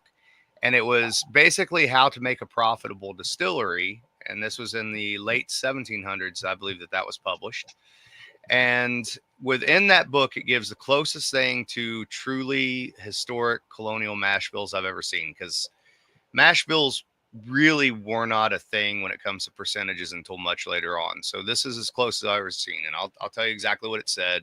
And we figured it out, by making an actual modern mash bill based on alcohol contribution. But it was 1 bushel of rye, 1 bushel of wheat, 1 bushel of rye malt, and 1 peck of oats. And so that's our historic Wolf and Wilson mash bill. And then we gathered yeast from 2 of the old distilleries down there that were just outside of Lidditz, Pennsylvania. And we used that, and we also used some cheese culture to get that up and going, and then we do variations on that. So far we have done, we have a white version that'll be released in the tasting room. We have one that has nothing else done to it but just the standard mash bill. We didn't let the ferment go all the way dry. I think we actually ran it when it was like at 10-15 or so. And then we have a version that has apples infused into the thumper. And then we have a version that has raisins infused into it. And then we have a version that has a bunch of citrus infused into it. And these are all going to be Stoll and Wilson putting this out? Wolf and Wilson. Wolf and Wilson. Okay, I can't remember which one. Yep, and that'll be a Pennsylvania only thing, man. Pennsylvania only. Yeah, it's going to be tough to get some of that. I'm going to have to rely on you for that. I don't get up to Pennsylvania very often.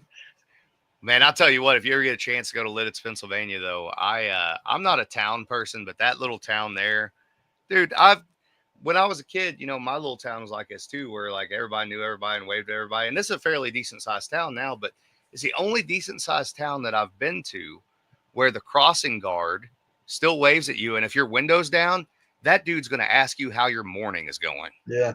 I've been to Pennsylvania once.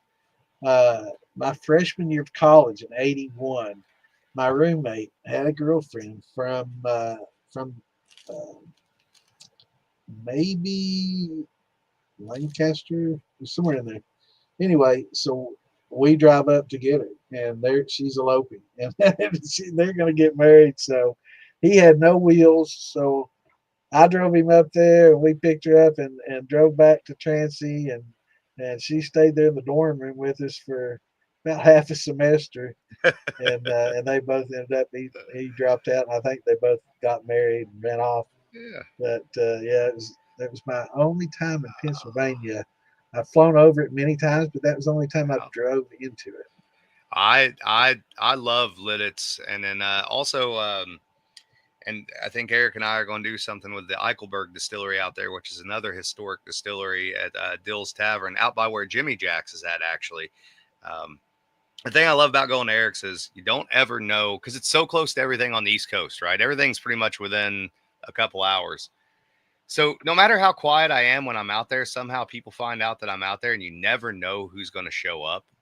Yeah. Just randomly, either like JJ or Jimmy Jacks or Amanda or whoever just decides to randomly show up because it's close to everything. So, Right. Which is nice. And So I forgot JJ's from there too, isn't he? Yeah, I think he's originally from Ohio, but he spent most of his time in Pennsylvania, I do believe. So, and Paul Menta's from Pennsylvania as well. So, Laura, American Whiskey History, you know, she's just a couple hours up the road from there, and yeah, it's I enjoy it. It's man, I try to go out there once in the spring and once in the fall, just like Mount Vernon. And I'll tell you this, dude, that's those doing that. Both those projects has been my reset.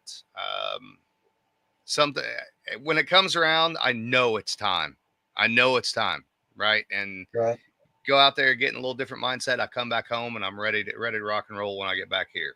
So definitely good refresh of the mind, clearing things. Mm-hmm. And then, so yeah, I think Amanda, she's from up there. She is. Yep. And then Amanda. Mount Vernon, I'll talk on it real quick too. So let's talk about Mount Vernon. So that's the other one I love going to. So here's the other irony. So my Bishop side of the family and my Butler side of the family, when they came into the United States, they came directly through Alexandria, Virginia. And if you drive around, mine came through Virginia. Yep. If you drive around Alexandria, so we were descendants of Captain James Bishop. You still see the Bishop name a lot in that area. So going to both of them, sort of a little bit of like a homecoming across a couple generations. And I always tell all those guys at both places, like, I always feel like, you know, being from the Midwest and being from Southern Indiana, Hoosier occupied Northern Kentucky, like, I got to go back east and bring something back because everybody left east and took all their stuff west and nobody ever brought anything back. So I try to go out there and help them, you know. But so Mount Vernon, that's for me, man, that's the altar of distillation for the United States. And anybody who is a distiller should want to try to go there at some point in time and be a part of it. It's Steve Bayshore. This is a thing that I definitely need to make sure I put in here. So for as awesome as Mount Vernon is, as absolutely amazing as it is to walk in the footsteps of the 6 enslaved men who were there, as well as Anderson, as well as Washington, all the history there, to be able to go to the grounds of Mount Vernon, all that sort of stuff, to walk on hallowed ground. Steve Bayshore, who's the director of operations there, director of historic trades, he's a huge part of what makes that place special, because Steve is a curator of knowledge and a curator of friends, bar none. And he'll, you know, in the months leading up to going out there, I'll talk to him and be like, yeah, my buddy such and such is coming out, and he's he or she's you know, does this and this, and you probably really be interested in this, and make sure you get a chance to talk to him. And I've met some of the coolest people in the world. Really good friend that I made, Tim. He's a chocolate historian, right? I don't even know I'd be interested in the history of chocolate. Wow. Damn if I'm not, though. The Hershey historian. All right. Well, he's not even Hershey's. He's colonial chocolate, dude. He and a bunch of other these guys got hired by Mars to make come up with a colonial chocolate recipe and write a book about how chocolate was processed at that time. Right. And so we're making a cordial out of that chocolate now at Old Homestead. And man, you meet so many interesting people there, and it's just, you don't get those, you're not in those situations with active distilling very often where it's actually still a communal thing. And out there, it's definitely a communal thing. Everybody's throwing in and doing their thing, right? Everybody smells bad. Everybody's usually got some kind of hangover, you know, that you're working through. And I love it. I absolutely love it. I wouldn't trade it for nothing. That's interesting, you know, the chocolate making and the chocolate cordials. So have you done a lot with chocolate? I mean, there's a concentrate. Now I know this is probably kind of fingernails on chalkboard thing to somebody that uses real chocolate and does historical making of chocolate. But there's a concentrate that you can buy that some people say it does pretty good and it carries over pretty well. I've Um, heard that. I've heard that. I've trying to not think tried of the that, but now I have done. Few years ago on my Tennessee Thumper. So I had the very first Tennessee Thumper. I had a bypass on it. I had Rick build for me years ago, and so I did. It was a cherry brandy that I made into a chocolate cherry uh, split. It was a brandy, basically, is what it was. Cherry and sugar, and then in the Thumper I did a shit ton of dark chocolate and then cinnamon and nutmeg and cayenne. And it turned out a really nice white spirit. It carried over pretty heavily. I think I actually did a milk chocolate version too. I did that with those caramello candies, and that was a nightmare to clean, is what that was. Yeah, this is Goodman's. It's called Goodman's Dark Chocolate Extract, Huh. and I've told that it does really well with carrying over for when you want Interesting. to Yeah. infuse with some chocolate flavor. I've had a few jars of white liquor from people that they swear up and down they did chocolate malt in, and I wonder if maybe that's actually what they're doing instead of chocolate malt. Probably. Because you can get some chocolatey notes out of chocolate malt, but not like that. Right. So, Yeah. We've all seen those. How did you mhm. pull that flavor? Well, it's what came right off the tap. Yeah. Right, Okay. sure, Yeah, I've seen sure. a lot come off the tap in my days. It's never been quite like Uh, that. no, no, Yeah. no. Yep, I know I'm not the smartest person here, but I'm also not an idiot. Yeah. Exactly.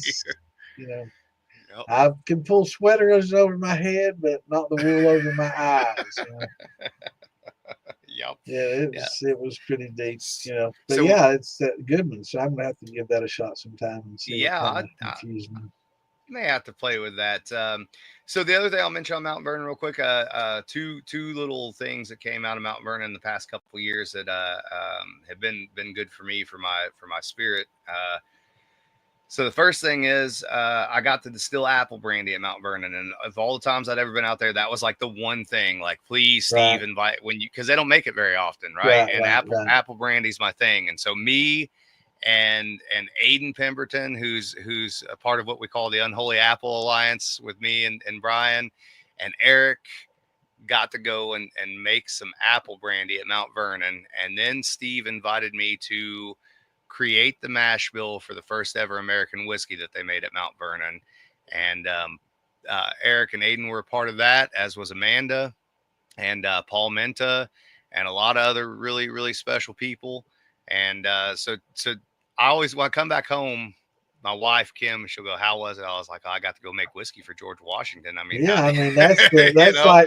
that's like Wimbledon, of Yeah, dude. distilling. It's just like Yeah. there's not a better Oh, place or honor to do it. It's like oh yeah, yeah. It really is such a special occasion, and so many personalities come through there. Guy, Big Tom Gale. I love Big Tom Gale. He runs a restaurant.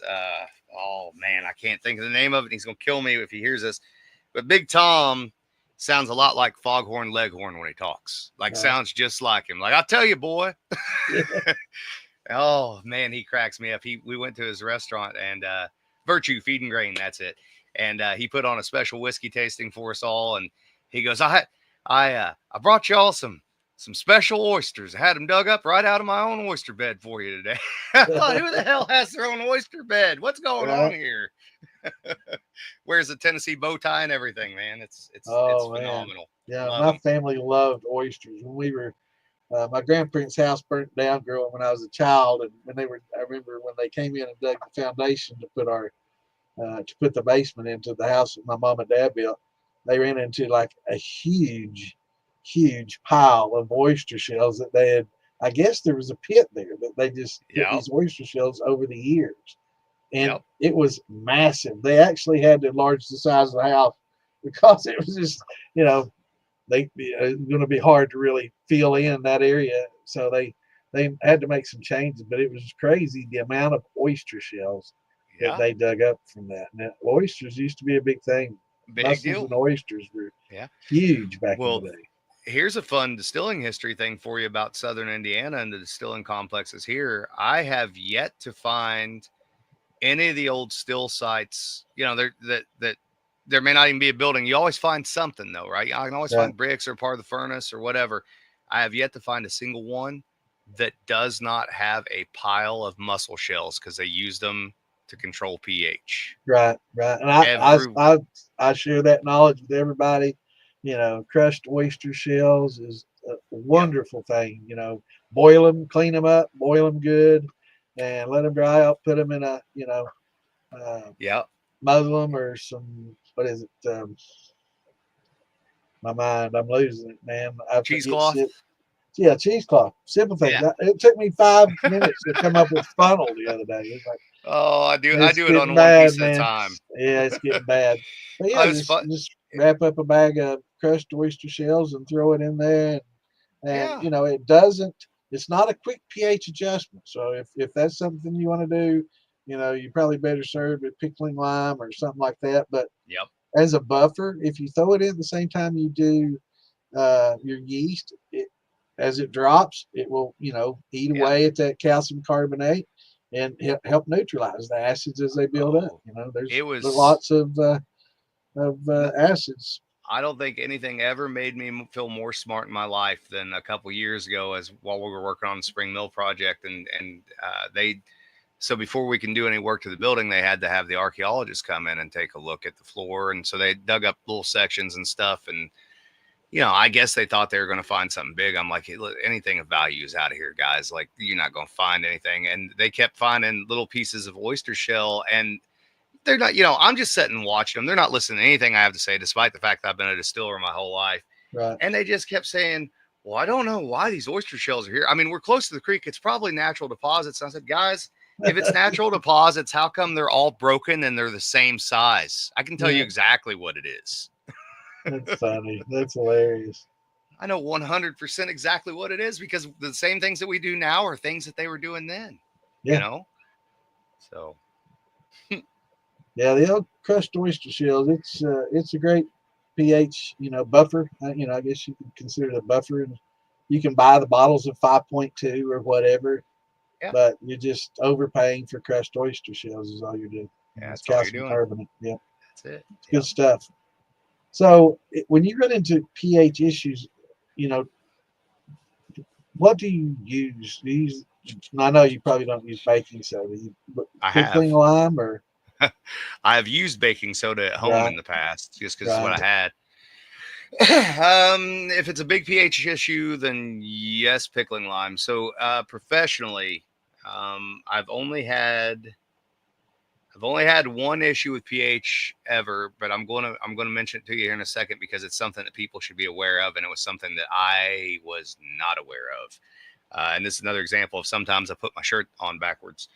Um, so typically, it's going to be pickling lime, but most of the time, I try to maintain as clean of my yeast cultures as what I can with good symbiotic bacteria, and probably 99.999% of the time, I have no problems whatsoever.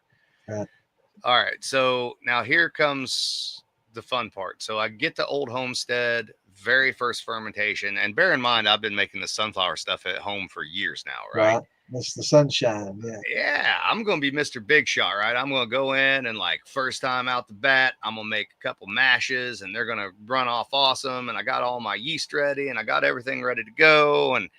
And so I thought, well, I'm going to, I've been inverting sugar at home because they're sugar shines. I'm right, completely honest about what they are. That's exactly what they are. So I thought, well, I'll put the sugar in the water and I'll put it in the still and I'll heat it up and I'll add a little bit of the acid and this and that and the other. And I check my pH on my water before I add it. And I check it after I add the acid. and the sugar And and you use an everything. acid blend or just straight citric? Or? So a little bit of citric. Yeah. Is what I was using. So because fairly alkaline water there at Homestead. Huge lake, a lot of limestone in the area. Harder limestone than Kentucky. It's more building limestone than soft limestone. But anyways, long short of it is, I get everything mashed in, get the yeast in there. The next day I come in, it's running beautifully. Like it's the most gorgeous mash ever. And I'm thinking, yeah, you know what you're doing. You're doing a fine job. Yeah. I come in the next day and it is stalled bigger than shit. And I test the pH on it and it's setting at 2.9. Mm-hmm. And I'm like, okay, like this is there's a new one. Like, what's going on here? Is this bacteria? What's happening? Nothing smells off, right? So I played around, ground up a bunch of oyster shells into real fine powder, brought the pH back up to like 3.5 because I knew my yeast would take that and that wouldn't be a problem. It kicks back off. Next day, same problem. Back down to 2.9. It's stalled out. This goes on for about 5 days on this first batch, and I keep bringing it back up with pickling lime after that, right? And I finally get it almost finished, and I run it. But meanwhile, I've set these other batches, and I'm having the same problem, and I'm going, what in the hell is like I literally lost like 2 weeks of sleep just laying in bed, just and doing the stupid, doing the stupid thing that you do to yourself when you have a situation like this, where you're you're overthinking it, but you can't put your thumb on it, and you start questioning yourself, and you go, what? Clearly, I don't know what the hell I'm doing, despite all my years of experience. Right? Yeah, and it couldn't have happened at a worse time. Yeah. So what I figured out is the water that we have at Patoka is absolutely gorgeous for fermentation. It's absolutely perfectly in range by the time you add your grain and everything. It really doesn't need anything. It might be a little high. It might set 5.9, even 6.0 instead of 5.5. Right. But because of the type of limestone that we have and the way that water chemically works, if you do anything to buffer it at all, it drops all buffering capacity completely. Wow. I thought it was going to be like iron or something like that. Nope. Nope. It's all just straight up. If you do anything to buffer, anything at all, going up or down, it will drop all capacity to buffer. Wow.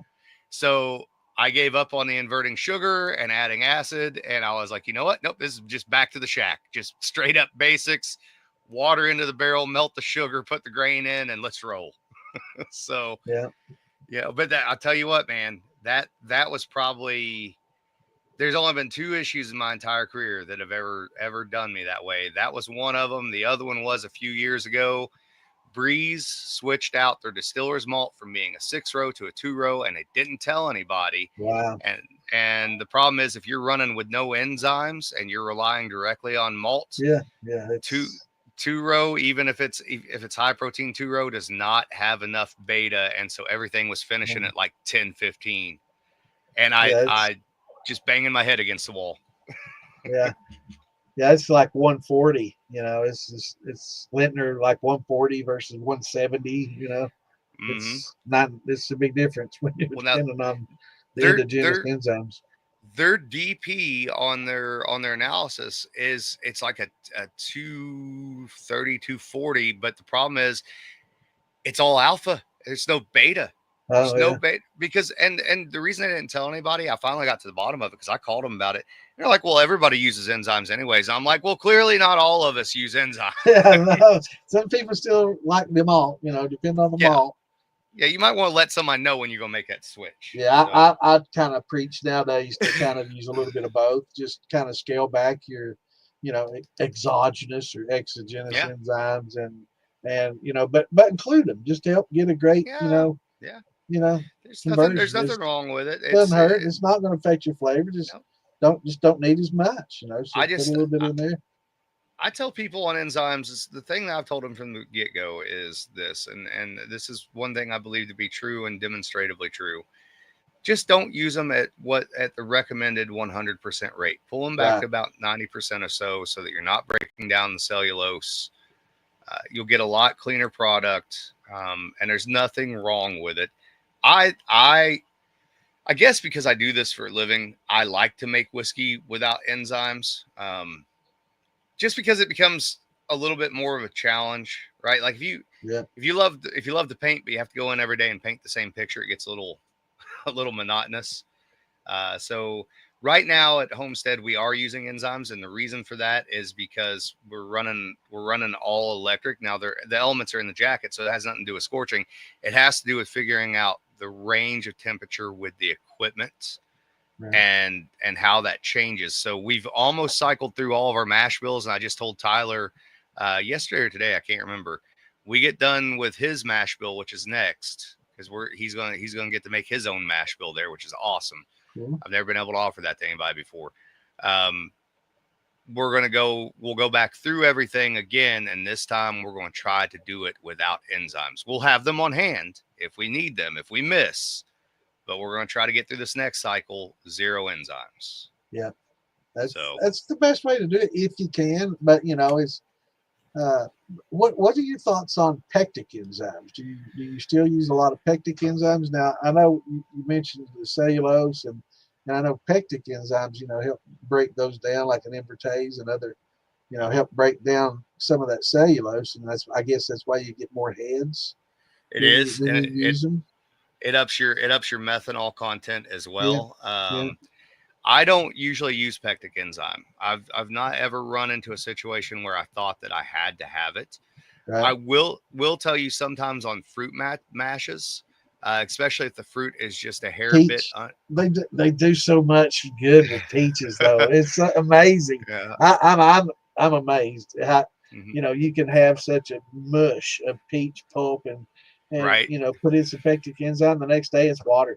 Hmm. It's liquid. There's not a bit of pulp there. It eats it all up. It's amazing. But at the same time, yeah, it makes it headsy and it does have an impact on flavor. Yeah. So I'm probably going to cut back on that because So eating the cellulose is what increases the methanol. Yep. That's basically a wood Absolutely. alcohol. Cellulose is Yep. how you make wood alcohol. Yep. So So what I do instead is say like with apple brandy, like the apple mash we're making right now. Um, what I will sometimes do if like those apples are just commercial apples because apples haven't come on here in Indiana yet. So what I'll do instead of pectic enzyme is I'll actually use a little bit of glucoamylase to break everything down. And so what you're doing there instead of breaking down the pectin is you're breaking down whatever starches are still left in the apple from being a little bit underripe. right, And it's that seems to really enhance the aroma of less than favorable culinary apples, right? Because the culinary apples aren't great to distill with to start with, most of them.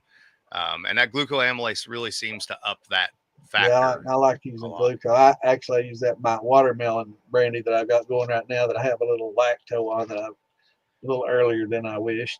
But Yeah, yeah. That's we talked about doing some watermelon this year. I don't know. We'll see. There's the county just north of here.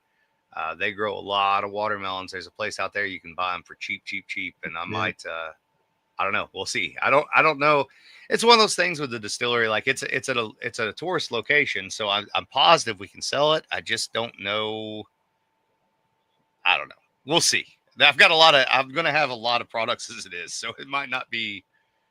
I don't know. At some point, somebody's gonna be like, you need to calm your ass down a little bit and stop making so many different things." yeah. That's what I wanted to talk to you about. Also about we started out with the Copper and Kings, Uh huh. and then we never made it to French Lick. We kind of got off on a little Yeah. bit of tangent. Yeah. Yeah. Yeah. Is Old Homestead the first time that you've had full, reign of creativity, or did they give you a little bit of did they loosen the reins on you there at French Licks a little bit? So I know it with your brandy, I'm pretty sure they had to, but hey, Copper and Kings, it was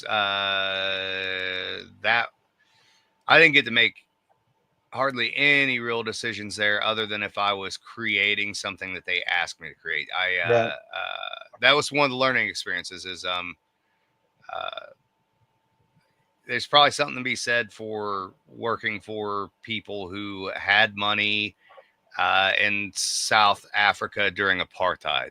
right, So um So at French Lick, it was much more open as far as creativity. So the rules at French Lick, and I got along extremely well with the original owner, John Doty, and I really liked John. He and I butted heads over some stuff, but I understood John. I could work with him. But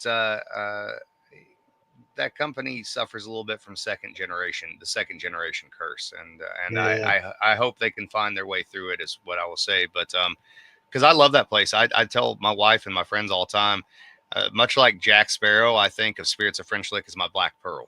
So, you know, and one way or the other, one of these days I'll have that Black Pearl. I don't know how, but I'll have it. And so yeah, I had pretty much creative freedom there. But what I did was, so I knew I was up against double handicap. Handicap one was, you know, that I came from Copper and Kings, and so, you know, the bourbon community didn't take me seriously. And handicap two was that I was running a distillery that, you know, is in the backyard of bourbon, but it's on the wrong side of the river and Hoosier occupied northern Kentucky. So I created this rule, which was really, in hindsight, and it was good for me. In hindsight, though, I painted myself in the corner, and the rule was as follows. So everything that we make has to be either grain or fruit, water and barrel, and nothing else ever. Right. So keep it as pure as what I could. And then I set the goal. And if you go and you look, we weren't the first. Well, we might have been. I don't know. If we weren't the first, we were one of the very first craft distilleries. And I mean, like within the first 5 that was consistently releasing bottled and bond products, because I knew that still had some levity to it at the time. Right. I literally picked the hardest route that I could to create everything for Spirits of French Lick, and I absolutely loved it. And it gave me discipline and made me have to focus and sort of narrow my field of vision. Because how do you push something like bourbon with as many regulations as it has into a direction that's different, but yet can still get the attention of, you know, for lack of a better word, the bourbon snobs. And it worked. I don't know how or why it worked, but it worked. And it worked extremely, extremely well, to the extent that there was a 3 or 4 year period where we sold between, I don't even know bulk product, I couldn't tell you, but I know single barrels because I headed that program up. There was a 3 or 4 year period where we sold between 350 and 400 single barrels a year, every year, for a tiny little distillery on the wrong side of the river. So that's awesome. So that was when I came to Old Homestead. I wanted all that off the table, because Homestead is much more. It's in line with everything that happened in the Black Forest, more so than what Spirits of French Lick was in a lot of ways. But it's also, I always say that sort of the motto for French Lick was respect the grain. The motto here is, you know, preserving tradition but pushing the envelope. And so what I wanted with Old Homestead was, I wanted a distillery that represented what homestead distilling looked like, but also represents what the hell would a home distillery nowadays look like if money and space weren't so tight. And so that's exactly what we've created, is that space. So I wouldn't say it's a complete 180 from Spirits of French Lick.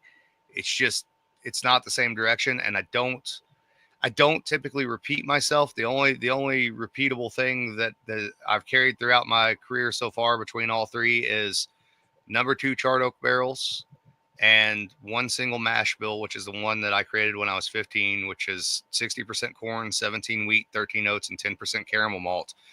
But I've done it with different variations on the grain and yeast at all 3 places. So, right. So you haven't changed much on your apple brandy, have you?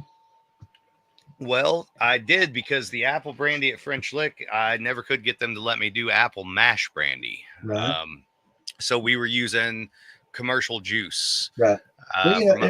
I've heard it takes around 22 pounds of apples to make a gallon of juice. Does that sound right? That's probably pretty close. That's probably pretty damn close. I can tell you that it takes about 3 bushels of apples to make 1 gallon of brandy. Right.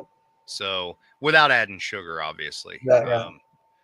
Which there's an interesting thing there too, for those who don't know on the legal side. So TTB, another example of them not quite getting it. But so if you're in a legal distillery in the United States and you want to make apple brandy and you're going to ferment it in the distillery, you are not allowed to add sugar to it to capitalize it.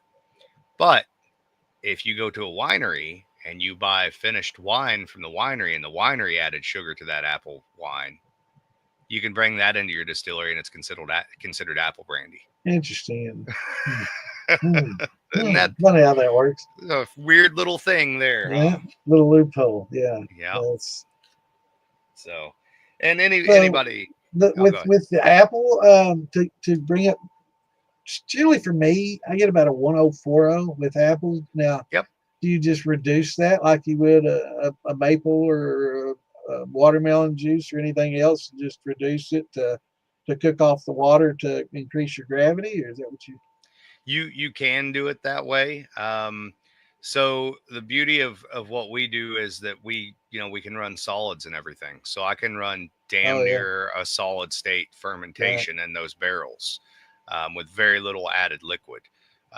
So the thing is, what you'll find is not only will you get a lower yield, but you're also going to get a lower offtake proof, which is, I'm fine with that completely, just from an aroma standpoint. Now, from a commercial distillery standpoint, it is much easier for us to pay the winery to make apple mash for us or apple wine for us and then buy it from them.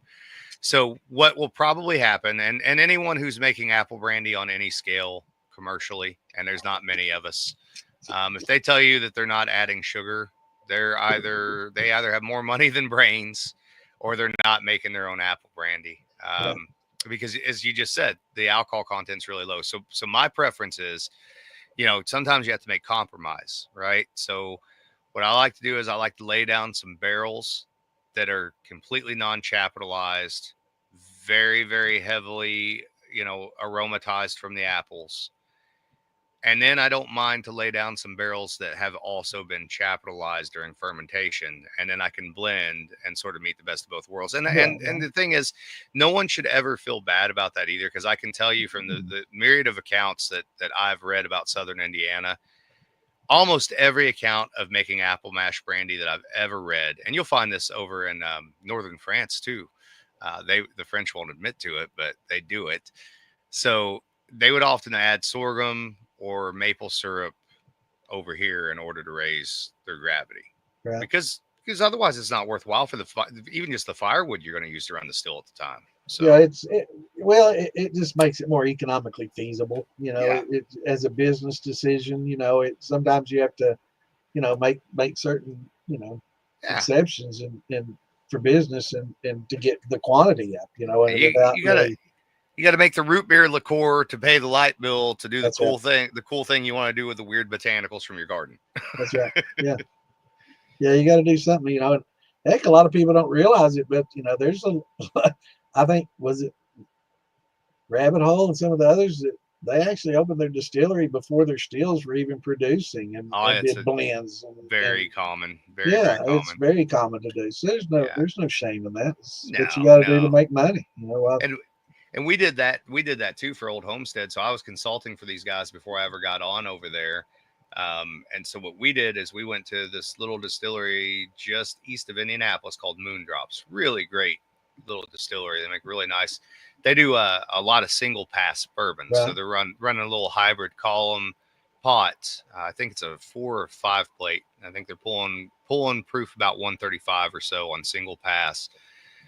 So I laid out mash bills for them, sourced grain from Sugar Creek, which is where we get ours. We use almost all Indiana grain, and then provided yeast to them. And then I would go up every few weeks and check quality and watch distillations. And now here's another crappy Indiana thing. So Indiana had a massive temperance movement that was very closely aligned with what they used to call peace Democrats.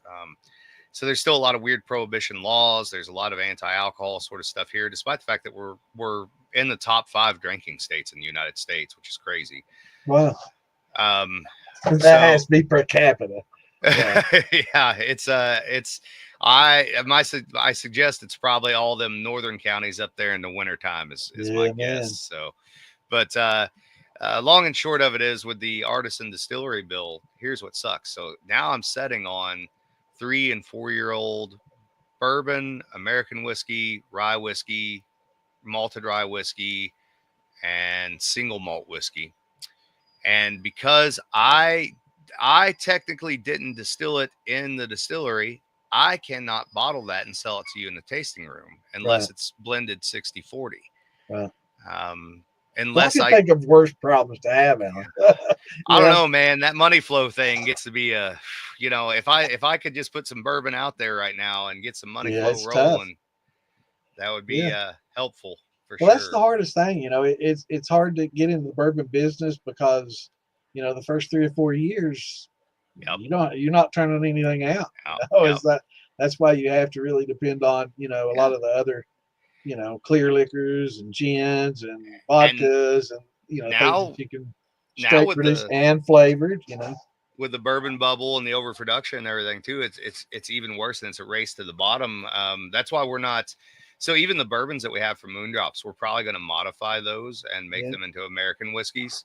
I heard We're that Republic National Distributors is pulling out of California. it wouldn't surprise me. That's huge. I'll tell you something interesting. I can't say who or where or why or how, but I can tell you that someone that I highly, highly respect and hold in high esteem and consider a very good friend, he has made a hell of a deal on a distillery that just went under, and maybe a couple of others. And there may be a single person in the United States in charge of 29,000 barrels of whiskey between 5 and 10 years old right now. It's going to be a race to the Probably bottom. Steve. I mean, how many No, does he do over there at Wilderness, man? I mean, no, no. he's top 10, isn't he? In Yeah, bourbon production they're for up sure. there. They're Yeah, up he's there. top 10 for sure. hmm That's awesome. It's crazy. It's not. A lot of stuff still hasn't hit the news. It just makes the rounds within the industry, and Yeah, it's gonna get real interesting. I would not want to be a mid-sized producer right now, is what I'd say. yeah. And some of the big producers are probably shitting their pants pretty heavy too. So Well, a lot of people, have big interest to get in the industry, and I'm like, you really not only have to know your shit, you have to be a businessman as well. you do, you And do, there's so much to it, and there's so many restrictions yeah, and limitations. Like what we're talking about. And yeah, what Steve did with Tim. Tim coming in yeah. there not documenting anything. No, you have to Nope, document every pound of sugar, bro. all of it. Yeah. Everything. And and people come to me and they're like, why don't you do it? And I'm like, brother, have you seen how many auctions there are out there for distillery products? There are always so many going out of business. It keeps these What's auctioneers in bread and butter, man. I mean, they're making so much money. Some of this equipment's been sold 4 or 5 times. What's interesting is if you go back and listen to Distillers Talk, probably as early as 2020, I was telling Christy on the show back then, and a lot of our guests, I said, no, this bourbon boom thing, they're counting on foreign markets and population growth, which doesn't exist. I said they think it's going to go on forever. I said there's going to be an equal and opposite reaction to this, and it's coming sooner than people think, and uh, it has. I'm gonna put And the link up here for you guys for the Distillers Talk on YouTube. Y'all need to go listen to some of those episodes as well. the Check interesting that thing out. too is like the last Are you year and a you're half. not making those anymore, are you? Or do you We still do? we will be. We sort of took a little bit of a break just Yeah, I've because seen the hiatus. Those we were at that for so long and did so many episodes, and it's tough. then Yeah. starting the new distillery, and then Christy and her boyfriend Mark from Old Carter. Of course, Old Carter just went through a whole. Mark went through a divorce, and so he got his company back, and so he's trying to get that up and going. But yeah, we have plans to get back into that by this fall. Yeah, I enjoyed listening to it. Actually, my first episode, I had my name Distillers Talk, and I'm like, that sounds kind of familiar. But why does that sound familiar to me? And I Googled it, and I'm like, fuck, that's Alan's. I should have known better. So I changed it that day. Distillers Chat. I went back, and I think I changed the first episode back to Distillers Chat. I appreciate it because unlike some people, Rigsby, with you're still talking Institute of Distilling. I noticed that too. You know, everybody's wanting to get on the education bandwagon all of a sudden, you know, and I'll take a little bit of credit for that. I guess they see somebody doing a little good with something, and all of a sudden they want to get on that bandwagon, and it's like, yeah, come on, guys. Fire up that AI. Yeah, man. You'll need it. Oh, it's funny. No, I love those guys, man. I can't dog them. You know, I love them too, but I'm gonna give them shit because of all the names. All the names you could have picked, Rigsby. Like, you didn't think that somebody, you know. Actually, I think they had Distillers Institute, and then I think somebody said something. I think they took the Distiller Institute part out of it, because I think somebody might have said, "Well," I think that's been taken maybe by 2 or 3 people already. So, Still talking Distillers Talk. Distilling Institute of Distilling. Yeah. You know, here's what's funny, and I say this because Rigsby knows me and we're friends. So when I saw it, I didn't even think anything of it. But then I had people blowing me up, like, "Did you see what Rigsby's doing?" I'm like, I'm pretty sure, like, he didn't do this. This is not out of malice. This right. Is you know, and I did the Distiller Talk thing. I didn't even think anything about it, and then I thought, you know, that does sound familiar. Maybe I should Google this, you know, because I don't want to copy somebody or step on some toes. And then the second I did, I'm like, fuck, that's Alan's. I immediately changed it. There's been a few people that I know have purposely bitten on my stuff over the years, and the thing is, you'll never hear me say their name because they're not worth my time. Right. Not worth my time. Right. Yeah. Yeah. There's a few people in the industry, you know, I won't say their names. Some people will on the shit show, and they like all that drama, bringing that shit up, bringing them on there, and I hate it. Can't stand it. I'm so glad I missed last Saturday and missed all that shit. You know, I love getting on there and cutting up and talking shit and having a good time and drinking with them, but when that kind of drama starts, man, it's like I'll get real fucking quiet. You know, I can't stand it. I can't deal with it. It's not worth it. There's too many other things. Yeah, I've got so much other shit to worry about real in my life than to deal with that stupid shit. I'm like, that's just, it's juvenile. I can't.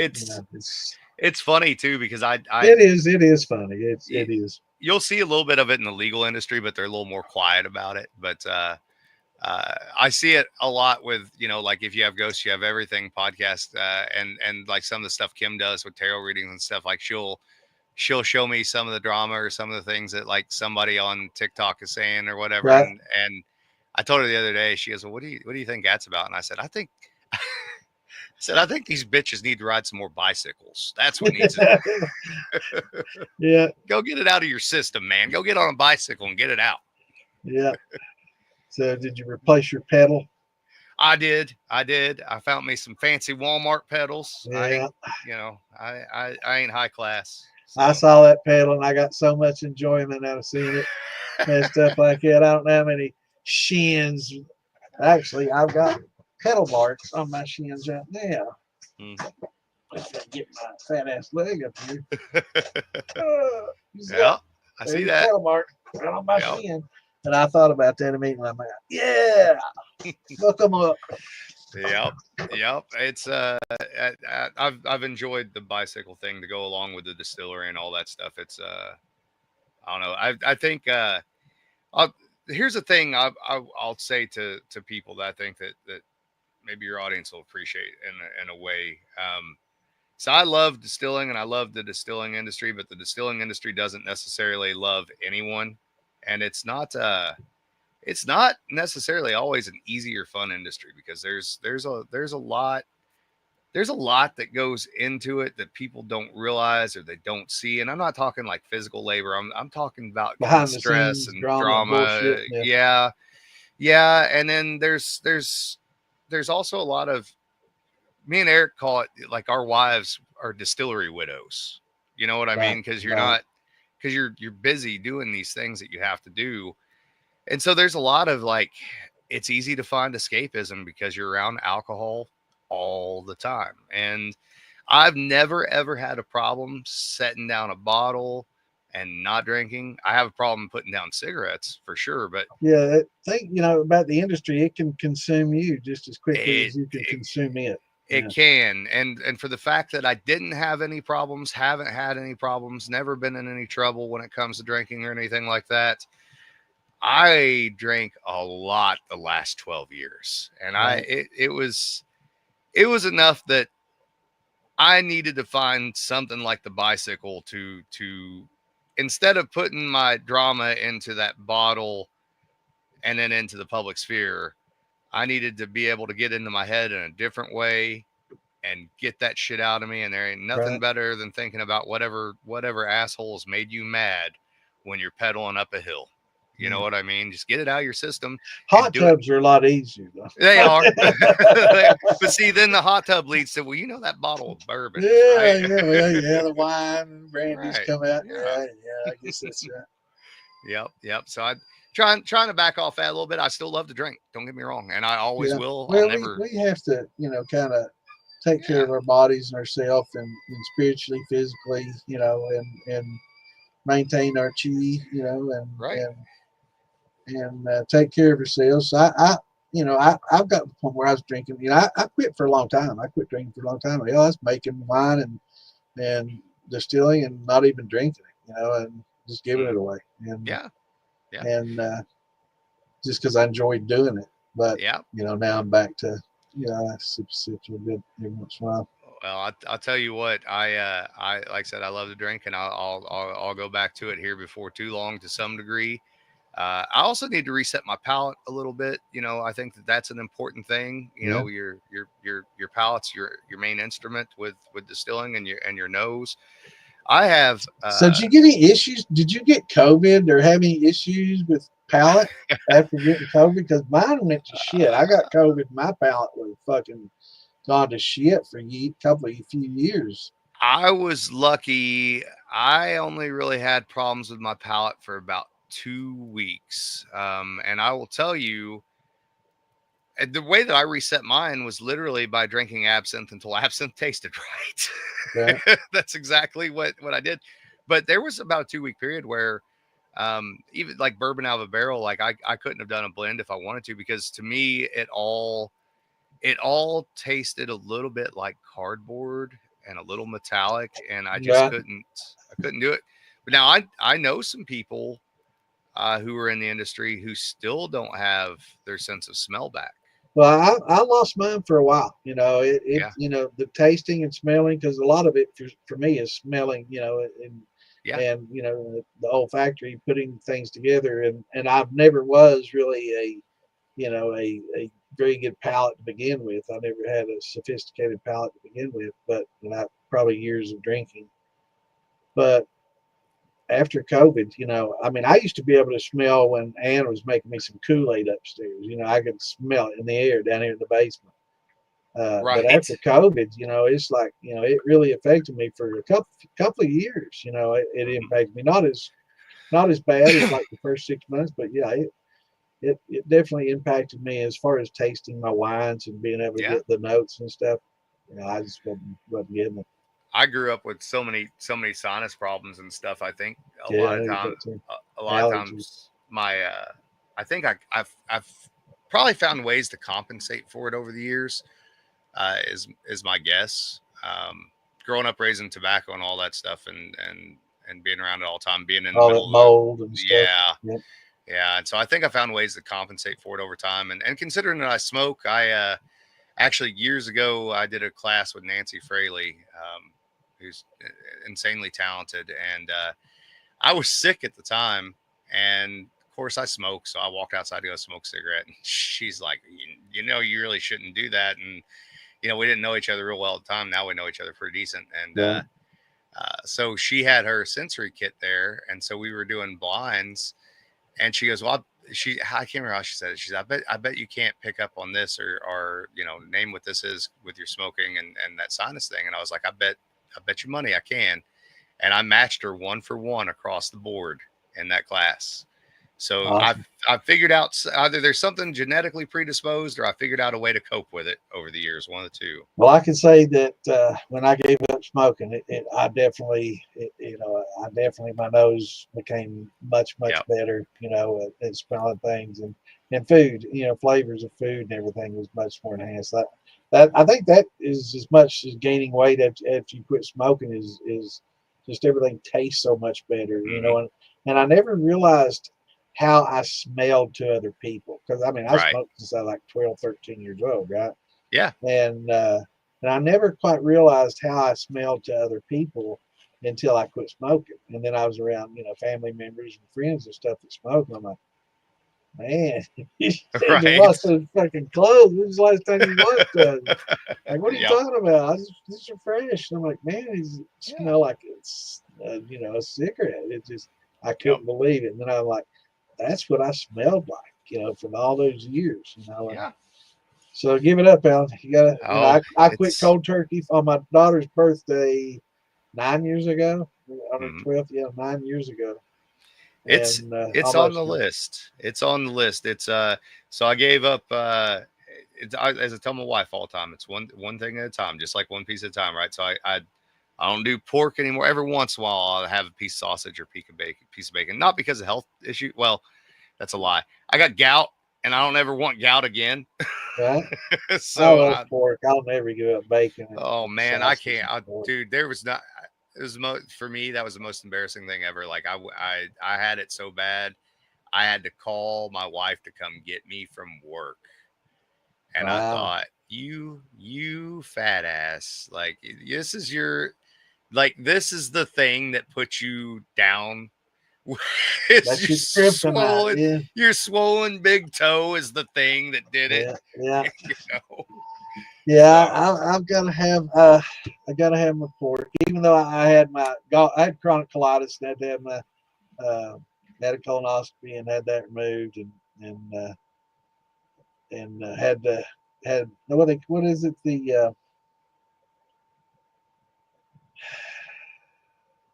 the organ that they remove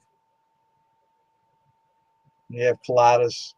oh, It's just there's part of your my colon or yeah, no, it's Lisa's usually here to help me in these moments. Where you at, Lisa? What it's the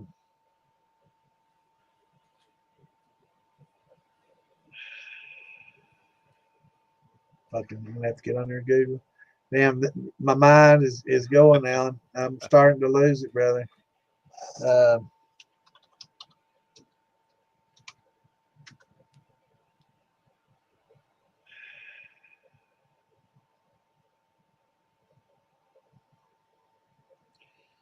Talk about something else while I'm doing this. Let me find it. I can't handle the I'll dead air. I'll tell you a little bit about Old Homestead here All real right, quick. yeah. So Well, one thing I was wanting to ask you about before we get to Homestead is that French Lick. I was really interested in the name. Was it you that selected the names, the Sinclair, and all these different historical names for all uh, these different things? one Or 100%. That's those are my ghosts for awesome. sure. I love that. I So like that about those bottles too. Are classic. that's one of the things that I desperately one of these days I want some of that back. Knowing what I know now, I would have probably Right. played things a little differently. But yeah, and we're doing a little bit of that at Homestead as well. I was smart enough that at Spirits of French Lick, I told some people one time that I hadn't played my best cards yet when it came to names and stuff like that, and so I always held on to some with the hope that eventually I'd have a little ownership in something before I used them. Ones I definitely didn't want to lose. So there'll be several of those coming out the next few years without a doubt. So but yeah, the old homestead thing. So it's part of a larger complex, obviously at Patoka Lake. Patoka Lake is the second largest reservoir in the state of Indiana. Lake Monroe would be the largest, but the cool thing about Patoka Lake is that unlike Lake Monroe, Patoka Lake is owned completely by the Indiana DNR, and it's surrounded by the Hoosier National Forestry. So you cannot build private docks or homes on the lake. So it's All about right, eight. just a second here. Yeah. I have got some pictures that I downloaded. Awesome. And let me see. I gotta dig them out. They're buried deep in my drive here. Everything has to be organized in its own little folder, and All right. when it gets that bad, there's so many folders to get through just to get there. But all right, let's see. Let's start with this one. This Yeah. old homestead, a picture of it. Yeah. So the company itself. So the lake is 8,800 acres total. Really cool. It gets a crazy amount of visitors, over a million a year in the summer months. The company itself, which is headed up by Steve Shirk, Stephen Bartels, Heather Setzer, and then Jolie Kasperzak and myself at the distillery. Uh, it originally started off, they had bought a gas station, and then they took over the state marina down there. Right. And then over the years, they added a winery, they added land cabins, they added these cool grain silos that they turned into hotel suites. They added a brewery. We don't own the brewery, but we own the building. We're really good friends with the brewers over there. They make fantastic product. And then we added the distillery and the hotel. So it's sort of an all-in-one sort of thing, right? So Right. we're set up for what I like to think is the next wave of distillery tourism. So for years it has been, what is a thing, which is, alcohol and versus what it's becoming, which is what's a thing where we can take the whole family and they might also have alcohol, right? Right. So it has its own built-in audience, obviously, with what I like to call lake Hoosiers and snowbirds. So it's one thing to be a Hoosier. It's another thing to be a lake Hoosier. That's a different classification of people, and I absolutely adore them. They're fantastic because they're not pretentious in any way, shape, or form. It's a good time all around. We call the whole complex Alcohol Acres overall. It's in a county that has less than 10,000 people population. So this is like, it's out in the middle of nowhere, but it's only about an hour from Louisville. So it's not so far away that you can't get to it. Right. It's close enough you can come hang out. And there's Gallbladder, Gordon, Shannon, gallbladder. There you we go. had my chat. Everybody came up from prostate, appendix. We got pancreas. Oh yeah, gallbladder. Gordon wins. Thank you, Lisa. So, shame on you. Where were you when I needed you? Might comment. So the hotel's 28 rooms, I believe, total. Right. Then we have the lobby there, which I think is now a part of the new Indiana DORA law, which is kind of cool. So basically, that lobby, if you go into the distillery and get a drink, or you go to the winery and get a drink, or you go to the brewery and get a drink, you can take it to the lobby of the hotel, which is pretty cool. Nice. We have a new restaurant in there called BMF Saloon. They make I think it's a picture of it here. Yeah, they make some the best bread pudding I've ever had in my life, actually. Awesome. It's fucking phenomenal. I love it. And then the tasting room, we've had the tasting room open since the beginning of April. Really, kind of the grand opening of the tasting room was May. Well, not grand opening, but the bigger opening of it. We'll do a grand opening this fall. Was May 1st. We've been doing pretty good. The distillery itself is not yet open for tours, but we've been producing now as of this month for a year. We started off with the 250-gallon double thumper still for all the Sunshine products that are always distilled in wooden barrels. Right. We call it Sunshine because we obviously use sunflowers. New Albany used to call itself the sunny side of the river, so we kind of stole that from them. And also because, of course, Sunshine's legal and Moonshine isn't. So, I don't want to be one of them people making legal now Moonshine. Sunshine, that takes you back to an old buddy of yours, right? It sure does. It absolutely does. So, there's some history behind that.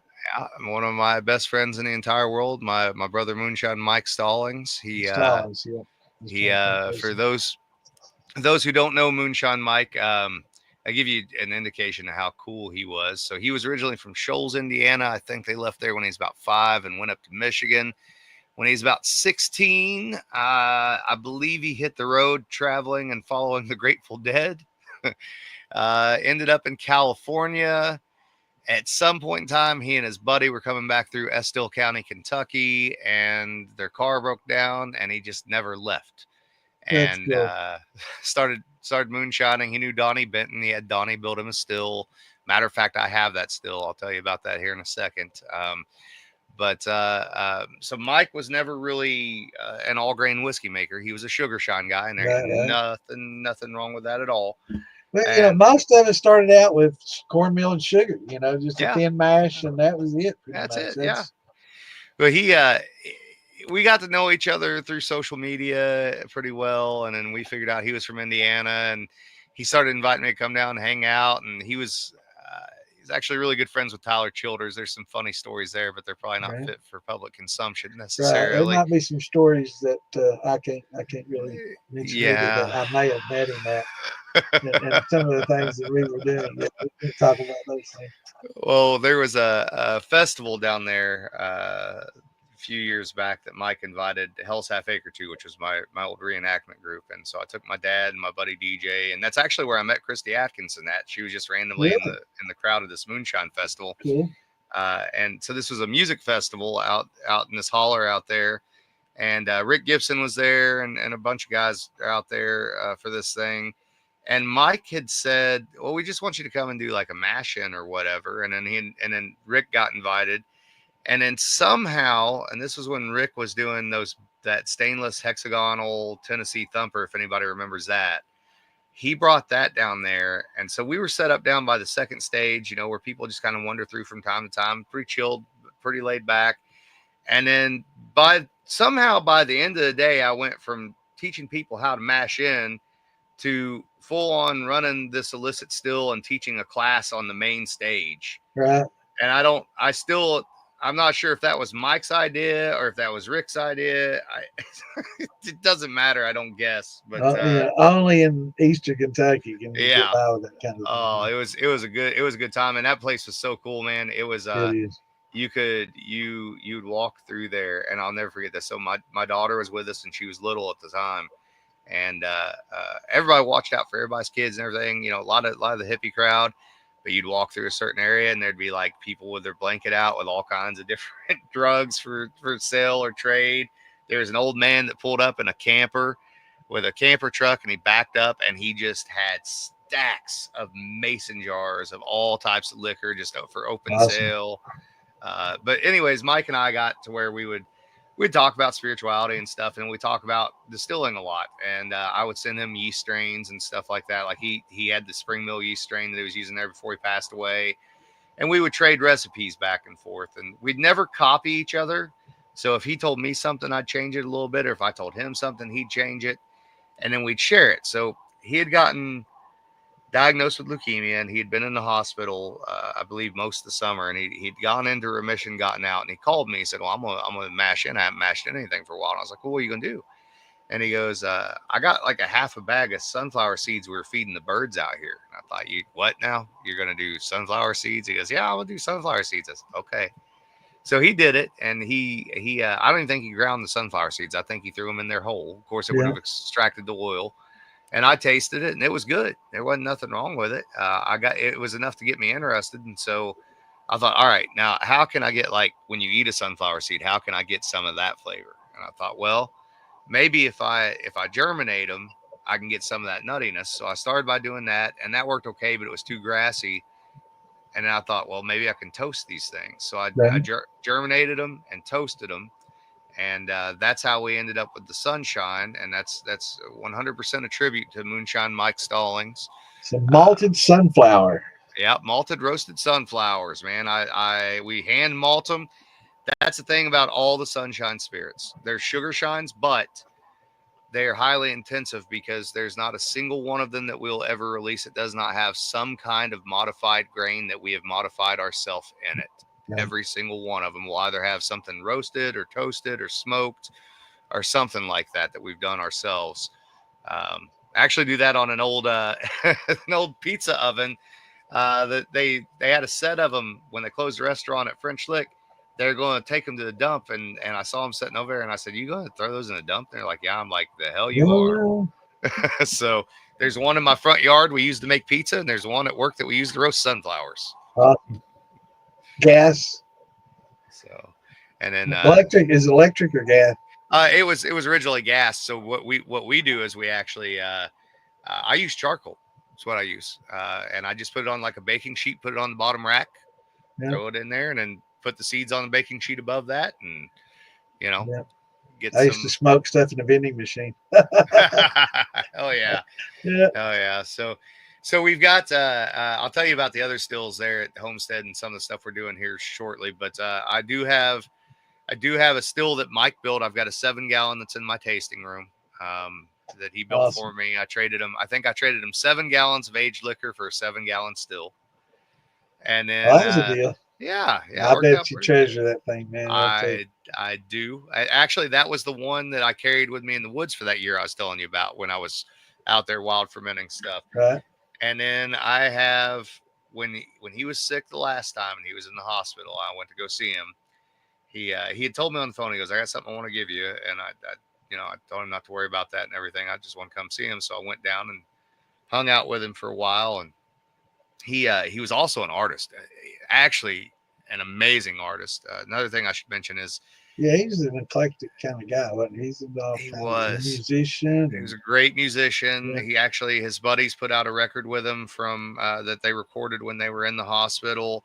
And then on YouTube, there's actually on my channel on One Piece at a Time, there's a bonus episode of If You Have Ghosts that is nothing but where I went through live performances he did over the years and cleaned up the songs and added a few little pieces to them and stuff too. So there's 2 collections of music out there. And he also had started writing a biography that I'm hoping that I might have time to finish for him at some point in time, because it's really, really good. But anyways, he had drawn me this picture and he handed it to me. He goes, "Here's a treasure map for you." And I said, "What do you mean a treasure map?" And he goes, "Well, I wanted to get my other buddy my 30-gallon still." He goes, "I want you to have my 50-gallon still, which he named after his wife, Sandra." And so he drew me this picture with colored pencils of his barn where he used to run at and where he'd hidden all the pieces of his 50-gallon still. And then it had notes. It was hilarious because that still, it was a double thumper still, which is what our still Artemis is, that we do all the sunshines on, set up like that on purpose, obviously. Right. And he'd done it all the way down to that still had one single triclove and one single gasket that went to one of the 2 thumpers. And he had drawn like there was a counter space, and he drew a little circle there and pointed an arrow to it, and it said, "Don't forget gasket."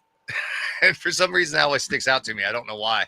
I just find it funny, like, don't forget the one gasket. Right. And so he gave me his 50-gallon still. I think Donnie Benton built the still, and then Mike built the thumpers for it, and that was his main still. So we have that on display there at Old Homestead, right next to the big stills, and that'll actually, in time, once we start doing events, we'll probably do little like 5 or 6 person events where we drag that thing out, throw some propane underneath of it, and run something as a one-off. Yep. So I've got a still pictured here, and that head looks kind of like an Ozark creation. Am I wrong about that? Oh, the one there on the screen. So yeah, that one is not an Ozark, but I have. Oh, that looks like one of Wayne's. Huh? I have a lot of Ozark stuff though, and there's more that we will be working on. I'm glad I would have bet money that was a Ozark still part right there. Well, there's 2 Ozark condensers on them stills, or on that still. 3 actually. There's a worm and there's 2 inlines. There's a damn steam whistle on there. I've got 2 inline thumpers I can put on there as well. I love what Wayne does. Wayne's one. Oh, I do too. I never miss an opportunity to plug him, and the quality of his workmanship, man, it's top notch. And nobody better. I don't care. Who in the industry, nobody is as good or better finished than his. 100,000,000%. And also from the standpoint of Wayne. And I also love Jason Wade Harrell at 13 Stills for other reasons. But Wayne is the one person that I know that I can call with some really advanced, really messed up idea. Explain it to him one time, he'll get it and he'll put it together, and that's Yeah. how we've come up with most of that weirdness for Yeah. Ozark Steelworks. So I wouldn't trade that for anything. Yeah. So the kind of the idea at Old Homestead is there's multiple pillars. So obviously one of the pillars is the Sunshine Spirits, which is, you know, spirits inspired by the history of moonshine. So that would be things like the White Sunshine, which has the malted roasted sunflowers. Things like Newton Stewart, which is a traditional corn shine, but made with some malted corn and using a yeast strain we captured from the old town of Newton Stewart, which is now mostly under the lake. There's a number of other products we haven't released yet because they're actually going to be barrel rested. So one's called the Wycliffe Bell, which is a Irish peat smoked oats and Irish peat smoked apple shine, and also I think rye malt. There's one called Rise and Shine, which is a rye malt and sugar, and then there's variations of it, like one where we did hickory syrup and toasted hickory bark in the thumper, one where we did citrus, and one where we did jasmine and chamomile. So really intensive, labor intensive sugar shines is what those mostly are. Then there's Black Forest Spirits, which is a little bit more on the I guess the historic side. So we have an apple spirit and a peach spirit. I don't call those two brandies because I did add sugar to them in the distillery, but they are made in the traditional way that brandies would have been made here during Prohibition. The peach is literally, you know, entire barrels full to the brim of peaches, and then we capitalize maybe 15 pounds of sugar, Right. something like that. The apple there's basically the same way. We are making actual apple brandy now too. And then the apple, we use one of Wayne's tricks. We actually take that and we rest a little bit of dried apples in the apple spirit. Yeah. And then, Dehydrated. yep. Yeah. Yeah. That's Uh, one of my old tricks too. I like to dehydrate fruit Oh and yeah, use that it infusion. it works great. Does works really well. And then there's multiple cordials that'll come out through that line too. So like the big one right now is the 9 herb charm. So the 9 herb charm is based on an old Edda or an old poem from England at about the time that Christianity was sort of displacing heathenism or Odinism. Right. So you have a character by the name of Woden who sort of has these traits So of is this both. the Dark Ages or? So this would be right around the 9th century. Okay. So basically, this Woden character somewhere between Odin and Jesus, but he's still talking about like the 9 different realms. And what the 9 herb charm is he's talking about these 9 herbs that defeat all sickness and take away all venoms, and then he lists each of them and what they are. So we basically took that poem and found those 9 herbs, found the ones that the FDA would let us use, Yeah. and then replaced the ones that they wouldn't let us use with the closest relatives that they would let us use. And it's a really, really complex distillation. It's by far the hardest thing that we make. It's the fermentation is chit malted elise corn and chit malted rye.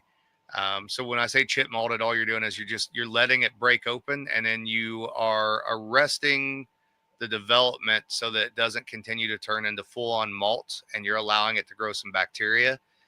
And then we take that and we applewood smoke it.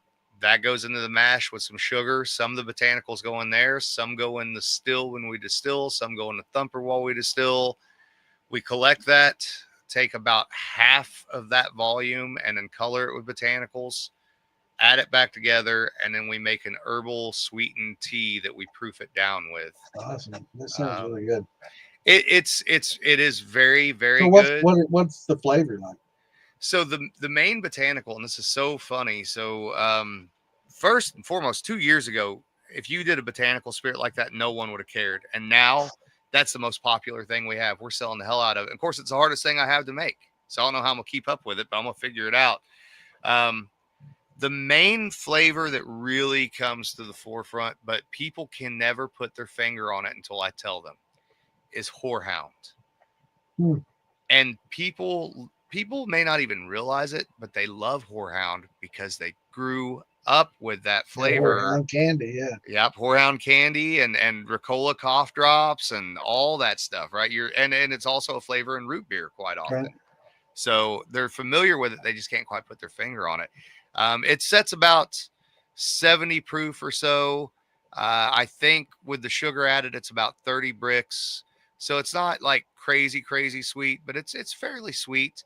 And it's made in the tradition of Alpine style liqueurs. You could use it anywhere that you would use chartreuse. You could use it for cocktails, but honestly, if you put that in some lemon lime soda in a highball with some ice, it's pretty damn good. If you put it in an herbal tea, and this, I can't wait till winter to show people this because they'll go crazy for it. You can do this with apple brandy too. Before I tell you this, but so take if you like herbal tea, take your herbal tea and put you a slice of butter in it. Put your cinnamon stick in it, put it in the microwave and heat it up, and then add about an ounce to 2 ounces of the 9-herb charm to that for your sweetener. Cool. And you do the same thing with take apple cider and do the same thing and do it with apple brandy. Yeah, that's that right there will do it, buddy. Yeah, my grandpa loved that Horehound candy, man. I grew up eating it. Yeah, yeah. I love that it almost worked out in you know, it's a piece of folk magic and a piece of folk history, and it almost worked out as a sort of party trick where people are like, I like this, and I don't know what it is that I like about it, and then you tell them, and they're like, oh, yeah, I didn't realize I liked that, you know. So, but and then we did a traditional Holland style peach brandy, which is a peach cordial. Took our peach brandy and then we took peach concentrate and made a cordial with that. Right. And we're going to do that with a lot of other fruits. The chocolate liqueur will eventually come out through that line. And you know, people like that better than traditional brandy. You know, traditional brandy just doesn't have that flavor carry forward. You know, and that's what people expect. They expect that cordial flavor coming from a straight brandy, and it's like, I'm sorry, you can't get that. No. Traditional, especially traditional white brandy is about like traditional white corn whiskey. Right. If you didn't grow up with it, you probably are not going to like it. You're not going to appreciate it, right? No. You don't know. It's so interesting to watch too, the crowd that's coming in there. So a lot of them are levitating towards, we have some moonshine guys and they levitate towards the Newton Stewart, but then the bourbon guys are levitating towards the Sunshine.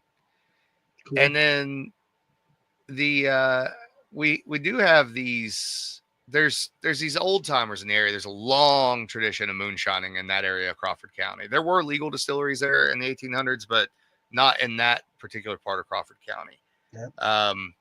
So there's these guys that come in and they're on the older side and they'll taste through everything. And I've seen multiples of them do it, and they come back in and buy more. It's great. But they'll taste like the Sunshine. They'll taste the Newton Stewart and they'll think it's too clean. It doesn't have enough heat for them, right. But they love that white peach brandy. That's what they want, because you know how peach brandy is. It don't matter what you do to it. It's always going to be a little hot. Right. And that's what they want. That's their thing. And so they're my crowd for peach brandy. And then I get that with apple too. Yeah. My apple's always a little on the hot side. Yeah, that's why I did the apple slices in there, because I thought, well, that'll tone her down just a hair a little bit, anyways. But so yeah, right now it's interesting because it's it's all white spirits or very young spirits. It's funny to watch people's face when they drink a brandy, because it's expectations. Their expectations are something really sweet, something that has a flavor that's just going to knock your socks off, and it tastes really strong, and it's like, that's not what you're going to get with a traditional real brandy. Now, the post-flavored stuff and all that, the cordials and stuff, we can get what we want. That's really what people want. Yeah. Well, it's interesting. We were having a hard time selling the white peach. Now the apple has done really well. The white peach we were having a little bit of a harder time with, but I went out front and I told them in the tasting room, you know, because we're still finding our feet. Everybody on the team's still sort of trying to figure out, you know, what they're doing, what's the process, what do they tell the customers and everything. And so I said, well, there's the trick to this white brandy is to do exactly what they did in the 1800s in Indiana. So uh, they the locals here in the Black Forest, they always preferred white brandy, whether it was peach brandy or apple brandy, whatever they had. Right. But anytime that you see it listed or you see it talked about, it was always served with a teaspoon of honey. Right. And so I had them make some honey simple syrup, and I said, have people taste it white, and then if they don't like it, add just a little bit of that honey simple syrup to it. And then they started selling it like crazy. Right. Yep. So because it Yeah, just, that's what people want these days. Back, like we were talking earlier, 20, 30 years ago, no, yeah, they wanted, they wanted that brandy, just straight brandy. They wanted, liquor straight, white, cleaned. yeah, And now it's everybody wants poached. Everybody wants sweet poached. And they want, you have to knock your socks off with the flavor, yeah, because they don't understand the distilling process and what it takes to get that flavor carryover. I have yeah, to keep explaining that, the distillation process is to remove all impurities, and that includes flavor. right, And so we're trying to defeat that at the same time, and it's tough to do. It's tough yeah, to get that good flavor carryover without, now with infusion and jar rigs and double thumpers and, yeah, things like that makes much, much better, mm, but still not what people no. want, not what they really want. They So, want that sweet, fruity, knock your socks off flavor. yeah. And, So the a couple things here. So the other thing we do is the flavored sunshines. So this is the one place where I have a rule.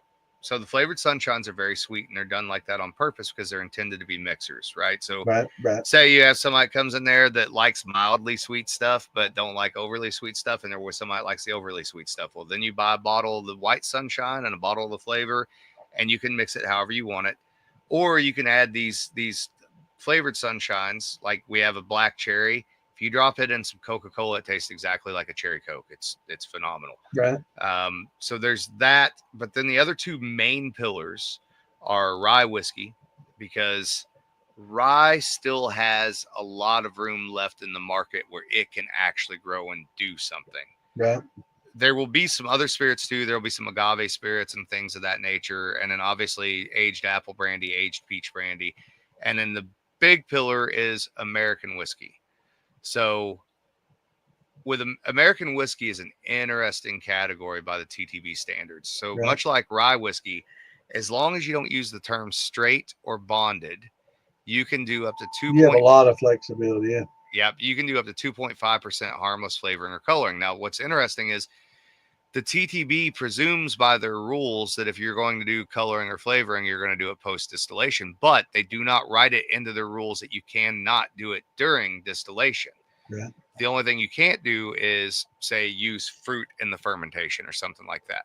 right, But what we are allowed to do, for example, is take what would normally be a bourbon mash bill, run that in the still, and then fill a gin basket with apples, or fill a gin basket with raisins or with right, oranges, right? So this is all about variation. And here's the variations we have.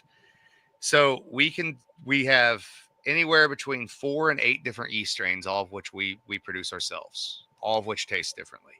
Same mash bill, I can do 8 different yeast strains. Automatically, there's those variations. Same mash bill can either be fermented in open top stainless still or open top wood. Going to give 2 different flavors.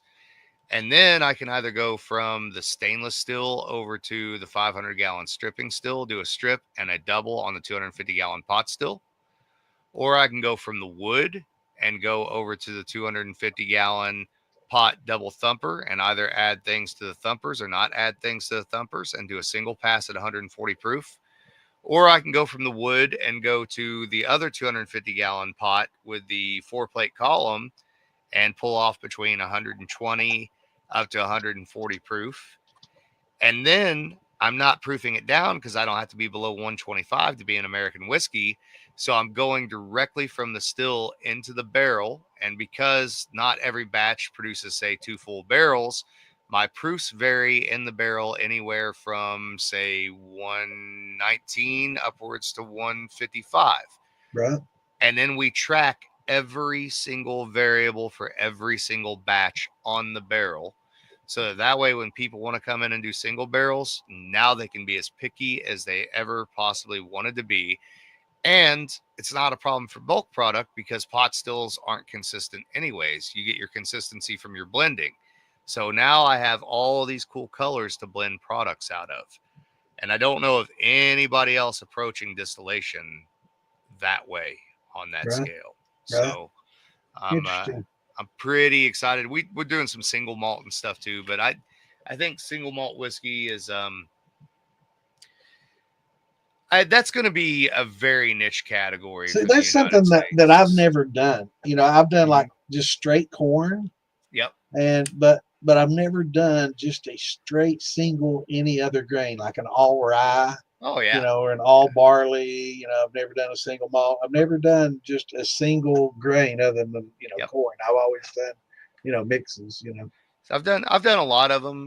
One of the things that we're doing over there is so we're doing a malted rye whiskey, which is 100% malted rye, and I love malted rye whiskey, and there's not hardly anybody that makes it at all. And then our actual like single malt, which is sort of the equivalent of Scotch for us.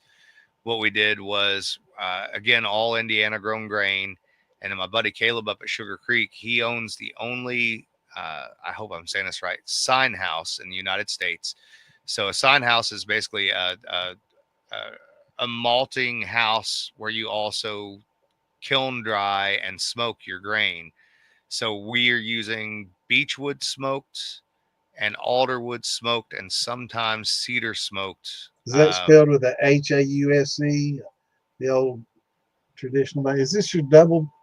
Yeah. That's Artemisia. There is who that Yeah, is, and yeah, she's changed a little since then. But yep. That's so the cool thing there is the one inline condenser that's on it there. Wayne built for me. It now has two inlines, and I now have like a 40-gallon worm tub that he built me. But a couple other cool things. So that 83-gallon thumper. That's Jason Wade Harrell at 13 Stills. I traded him a 50-gallon that I had in my basement for years for that 83-gallon thumper. And then the 40-gallon thumper, that's actually one of my old stills from the house. That's a Cold Springs Copper Works 40-gallon. That's why it's still got damn scorch marks on I was it. going to say, it looks like it's been over a wood fire a little bit with the Oh, it past. has been many times, Yeah, I've many had some times. wood fired on mine. He's a great still builder too. He really is. Makes some really nice heavier duty Jason stuff. Wade Harrell, yeah, he does great. I mean, I was I, amazed at how quickly he was able to fabricate his steel on the show, and so with such good quality, you could tell that he's yep, done that a lot. yep. And Cold Springs Copper Works too. They make their stuff is awesome. Yeah, They don't do a lot of work anymore. So, but I ran the hell out of that 40-gallon over the years. That thing's made a yeah. lot I of had a beer evaporated. keg keg steel that was black like that all the way up the sides, all the way around. Yeah. I did a lot of wood back early, the day. At It one, went a lot of propane. It was yeah. expensive, and we didn't have just everywhere. You just couldn't pick up a banjo burner back in the '70s and the early '80s. At one And point in time, Andrew from Cold Springs, we would joke that I was buying the whole set because at one point in time I had a 10. I had a 10 just like that. I had a 20 just like that, a 30 like that, and a 40 like that. So they're great stills, man. They're great, so, great stills. are you barreling a lot? Mhm. How many barrels are you filling a day or So a week? that's one of the other cool things about the American whiskey category is that because you can go in at higher proof, you don't have to use as many barrels. Right, right. So Well, we talked about that before. yeah, There's a reason that people go into barrels as high proof as possible, and it's hmm because of real estate, and these rick yep, houses and the cost. And yeah. it's generally don't you do you think it's better to go in like at 110 or 20 flavor wise? I know you pull So different notes I can as you I can definitely touch on that. So here's what's interesting. So It depends on what you're trying to accomplish and what you're distilling. Now, most places with bourbon will go in at the maximum, which is 125 for exactly the reason you're saying, which is economic reasons. Right. And I do like lower proofs a lot of times for bourbons, specifically because I can get micro oxidization, and because to some degree you expect the barrel to be the driving factor in a bourbon, right? Exactly. Yeah, yeah. That's just the nature of it. You're not. So they say, you know what, 20-40% is your white dog, and 60 to 80% is barrel in a Yep. bourbon. You know? Yep. Now, what we're doing is much more in line with a traditional brandy aesthetic with the approach to whiskey. So, and I've always done my apple brandy this way. My apple brandy always, everywhere I've ever been, goes into the barrel at still proof. And then what will happen is one of two things. Either in a couple years, as it evaporates, I'll pull those barrels down and top them up with water, and do that every couple years and slow proof them that way. Or I will dump them, and then I will slow proof them over a number of months in a tank. Yeah. And so what that does is that actually allows you to hold on to more of the positive aromas that are there during the distillation, while still getting rid of the stuff that you don't want, especially if you're running your condenser temperatures the right way. Right. But you have to really kind of wrap your head around the distilling methodology to get this to work right. So with the whiskeys, that's exactly what's happening. The goal here is, if I'm going to use all these weird things that I'm using, all these odd grains, all these odd yeast, all these odd distillation methods, I want them to be there in that finished product when everything is done, all those positive aspects. Right. And I And don't. you have to put a lot of work into that Yep. 20 to 40% Yeah. to get it. You know, when Yep. when you get that 60 to 80 barrel coming through, you know, So that's what makes it unique, is that 20 to 40 that you can yep. put into that. Yeah. And the goal here is, and this is where Spirits of French Lick helped me over the years, having that restriction that I had, because I have an understanding that I wouldn't have had 8 or 9 years ago from doing the things that I've done. Right. So the idea is that this becomes a art of blending and balancing. So I can tell you that from my perception on scale, when it comes to something as simple as yeast, I love it when people say, "Oh, yeast, they're all the same." It's like, man, you know, you have no idea what you're talking about. with There's no quicker way to say I'm very limited on my knowledge than to hear somebody say, "Oh, they're all the same." Yeah, Like, they don't oh, know. They don't yeah. know. With the Oh, right POF positive yeast strain, I can drift the aroma and the flavor of a mash bill, even in a barrel after 4 years, probably 10 to 15%. Right. So now we're talking an entirely different percentage of what affects what. So what I want in general is going to be more 50% provided by the fermentation and the distillation methodology, and 50% by the barrel. right. Is what I want. That's what I'm after, and that's the differentiating factor. Would it be way easier to drive with the barrel? Yeah, but everybody's done it, and everybody's doing it, and everybody's going out of business. And you taste like everybody else's. Yep, Yeah. exactly. Yeah. And our distillation methodology, and I think Tyler would tell you this, and Tyler would be a good one to get on here, man. Tyler, Yeah. I love that boy to death. He is the single best still hand I've ever had. I don't have to tell him anything. It's awesome. Man, you can just see his head getting bigger as you say that. Yeah. It's getting there. It's getting there. But see, listen, he doesn't know this, but he will never get offered another job anywhere else, because anyone who offers him another job, I will hire a hitman to take them out. Oh, just give him a terrible, you know, when he uses you for a reference. Oh, hell no. He don't know shit. Yeah, He's the worst head. I tell you what, yep. I'd give him away if I could. With our methods, and Tyler can verify this, you really have to be. It's intensive. That place is. It is not easy. Anybody that thinks this is easy has never done it. You know, there's nothing easy about it. You know, the easy part is making wine. When you just if you just sit around and wait for that one thing. But when you're in the business, you don't just have that one going. You know, it's constant. You know, it's a constant thing. You know, And you've got one Tyler, going, you've got one distilling, you've got another in mash, you've got another in transition. It's always, you know, and something. Tyler and me and my dad, because he was here too before he took retirement.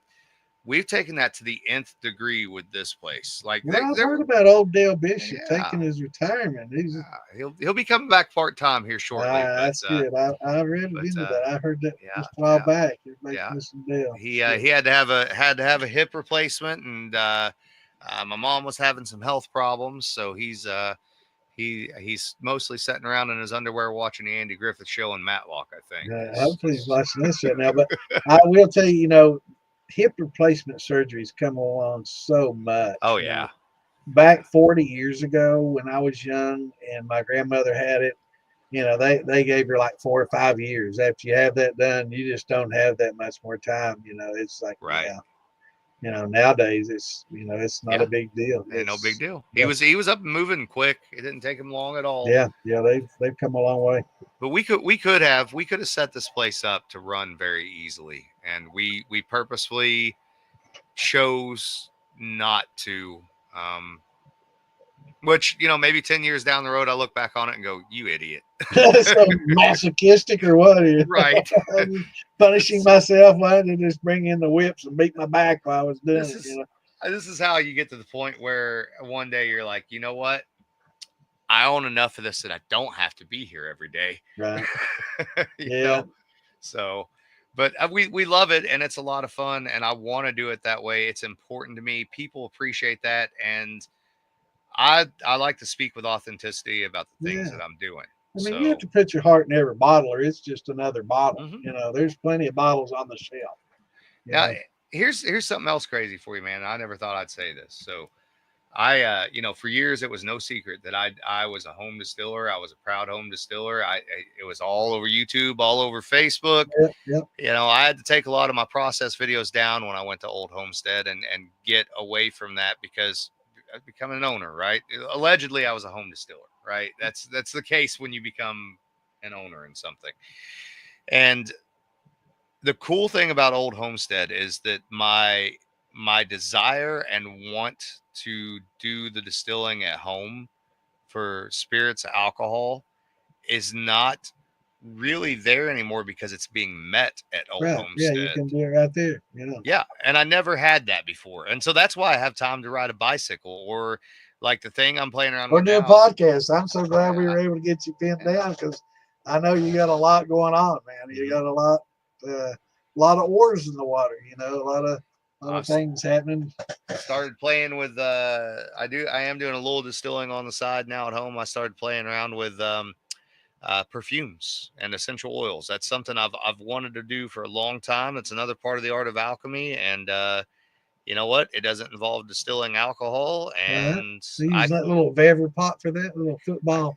I got I got that bad boy, and then I got a bunch of cool stuff. But the main thing that I use for this is I've got my favorite still of all time, my absolute favorite still of all time. I would not trade this. And matter of fact, when I die, my ashes are probably going in this fucking thing. I'm not even joking. So it's I went to an estate auction a few years ago from a very famous distiller, and at one of the distilleries that he worked at, they must have had one of those it's like a 3 gallon hoga, one of those Spanish or Portuguese copper pots. Like And Olympic. yep. And somebody had dropped this thing and busted the head all to hell, messed the neck up. Then they tried to TIG weld a new neck onto it. And it was just sitting on a shelf. And I asked the lady how much, and she gave it to me. And I brought it home and I thought, man, that'd be just like a cool, like flower vase when I'm doing demonstrations or something. And the more I kept looking at it, I was like, no, I got to rebuild this thing. So she is the ugliest little pot in the world. She's I've knocked so many dings out of her over the years that you know how they have like little hammer marks on them. She's almost smooth. They're almost gone. And I built this little goofy square condenser for it, and I've got different heads I can switch in and out. And as a matter of fact, last time I got to hang out with Mike for his last party that he had, we went down there and I took that. That's my traveling still. And so we had made a base alcohol, and we went down there and took a bunch of Rose of Sharon's off of his trees, and infused that and did a couple live distillations and just handed out jars to the audience. And so that's now the main perfume still, is that little 3-gallon Cool. beat up thing that I love to death. And my wife knows about the urn thing. I've told her, I said, just stick me in that damn thing. It's fine. So Yeah. Then she's gone and somebody decides, hey man, let's run this pot. yep. Thing, Here's Alan Bishop got distilled again. that's right. Yeah. That's right. Alan Bishop Pachuga. Yeah, he scorched it. Oh, well, here's a one more little nobody knows everything and nobody's the best in the world moment for you. So before we wrap up here, because I have to go to bed, but Yeah, I understand. Playing around with this perfume thing the other day, I got busy. I was working on the 2026 Practical Distillers Almanac, and that I wanted to bring that up. yeah. Can you have a link that you can send me on Facebook that I can share? Because Yeah. I'm not sure if I've got the if you have Ghosty everything, that's on Spotify, right? Yep. All right, let me post that while you're coming up with that. I didn't find the other link for that. Let's see, make sure. Now this is if you have Ghosty of everything. It's very entertaining and a lot of fun to listen to some of those stories. Yeah, I love doing that show. That's a passion project for me for sure, without a doubt. I have a story I'll tell you sometime about my brush with the spirits and with ghosts and stuff. It was very interesting. Um, a little note while you find that link for me. I grew up next to a place called the Creekmore Mansion, and it was a Gothic steamboat house built in Pike County, Kentucky, Pikeville, Kentucky, in the late 1800s, early 1900s, and it was architecture that was extremely unique to that area.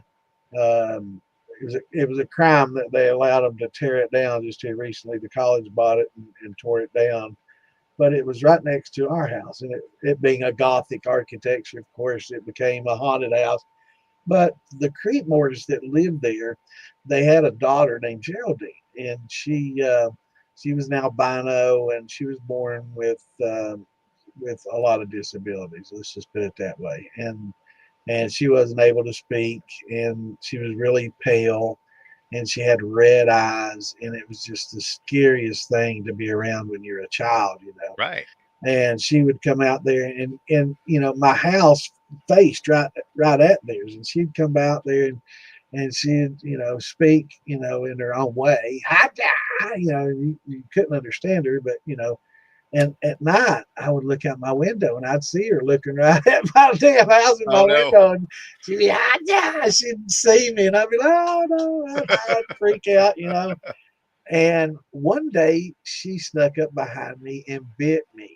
And it's like, oh my God, I just knew I was going to turn into. I'm becoming one. Yeah, I'm going to turn into just like her. You know, I'm going to turn just like a vampire. I've been bitten and all this stuff. But in 1978, my dad bought this bass boat, and really nice bass boat. It had a 175 horsepower on it, and it was the biggest motor at the time that just come out with it. It was badass, and it was like a race car sitting there on, you know. And so I had my buddies up there, and I was showing, you know, John Vinners was up there, you know, good old friend of mine from my childhood. And we were looking, I was showing him my dad's new boat. We were oohing and ahhing over that big motor, you know, and all that. So we look over into the Creekmore Mansion's house, and there was a chair there, and it was an old Queen Victorian type chair, but you could see a bare leg over the left, I guess it was the left arm of that chair, and there were people in white capes. It was kind of almost KKK-ish, but it wasn't like the hooded, you know, wasn't like that. But and they walked around her in circles, and it was just and kept circling around her. And then at one point in time, they started going, you know, just one person, and they were walking around and around and around, and all of a sudden one person just broke off, and they all followed, and they went upstairs holding their candles. No lights on in that house at all. And I've been in that house many times, and there was 3 levels. Well, by the time we saw the last person through the window hit those steps, they were already in the top floor. And it's Interesting. like, man, there's no way that they could have gotten there that quickly like Yeah. that. And it's like, how did they do that? It's like they had to have, it was just supernatural. It's like, Yeah. how did they get up there that quickly? And it was just, I don't know what kind of seance kind of thing that they were doing over there, but man, I was after that point in time, I was so scared of that house. I would not. I mean, I hated. I used to take shortcuts coming up that driveway Yeah. to get to my house. Never again. I never. Uh, Oh man, it was just it was horrible, man. And it was an old house. They had slave quarters, and there were graves in the mhm. yard, unmarked graves down in the yard that everybody said that were probably slaves, and there were shackles in the basement where they whipped slaves and stuff. It Wow. was it was yeah, it was crazy. Yeah. Uh, yeah, it was bizarre, Yeah. but yeah. I love researching all that kind of stuff and spirituality and talking about all that kind of stuff. That's Oh, it was yeah, that was a scary, scary place. But let me post this. but yeah, I was working on that new almanac, and you'll laugh at this. So I was doing a lemon balm extraction, and so you just running water in the still and steam distilling lemon balm, and I got distracted writing this article, and I forgot that still was running, and I ran that fucker dry and melted every bit of solder out of it that I'd put in it. Oh no, So the past couple of days have been spent scrubbing that thing down, taking everything apart, resoldering it, and I thought, yeah, this is this it's just like me physically. yeah. Like this, So when I this said scorch, that kind of yep, just yep. that brought that memory up. Oh yeah. It was one of those things where I thank God I've been riding a bicycle, and I'd ridden the bicycle the day that I did that, because otherwise a year ago I'd have lost it. I'd have Yeah, been a lost it. fit. Huh? And this Yeah. time I just walked over, and Oh well. I saw by the color of the copper, I was like, you idiot. Yeah, You idiot. What have you done? I really did that. Yeah, Yep. I've done it the same. Everybody's done it. Everybody's walked away and forgot to, you know, left Yep. their back set and their copper steel for 3 weeks and went back and it was just green on the inside from the acid. And, Yep. we've all been there and done that. Yeah, we all It make those kind of happens. mistakes. It happens. But But yeah, there's the what I hate going through. Sometimes I go through a lot of the file section, a lot of these groups that are on there, and that sometimes I see your almanac on there, and I'm like, man, just buy an almanac from the guy. Don't put that shit out there like oh, I that. didn't even know that they were doing that. It does. Yeah, I've got it in a PDF and it's in a lot of the groups and stuff. I've actually got it. I read it and I felt bad Oh, about I it. And I'm like, appreciate it. I took it out of the groups that I was, I wasn't the one that put it there, but I was adminning in some groups that it was put there, and I took it out. It's Well, just not right. I appreciate that. And here's what I'd say to anybody that will do that. I'm not real picky about people, taking information and using it. I put it out there for people to use it. But here's what I'm gonna say: if you're going to do that, and you know, and you see this, at the very least, why don't you take about $20 and throw it to some charity that matters, and Right, not be an asshole about it? You don't have to pay me, but right.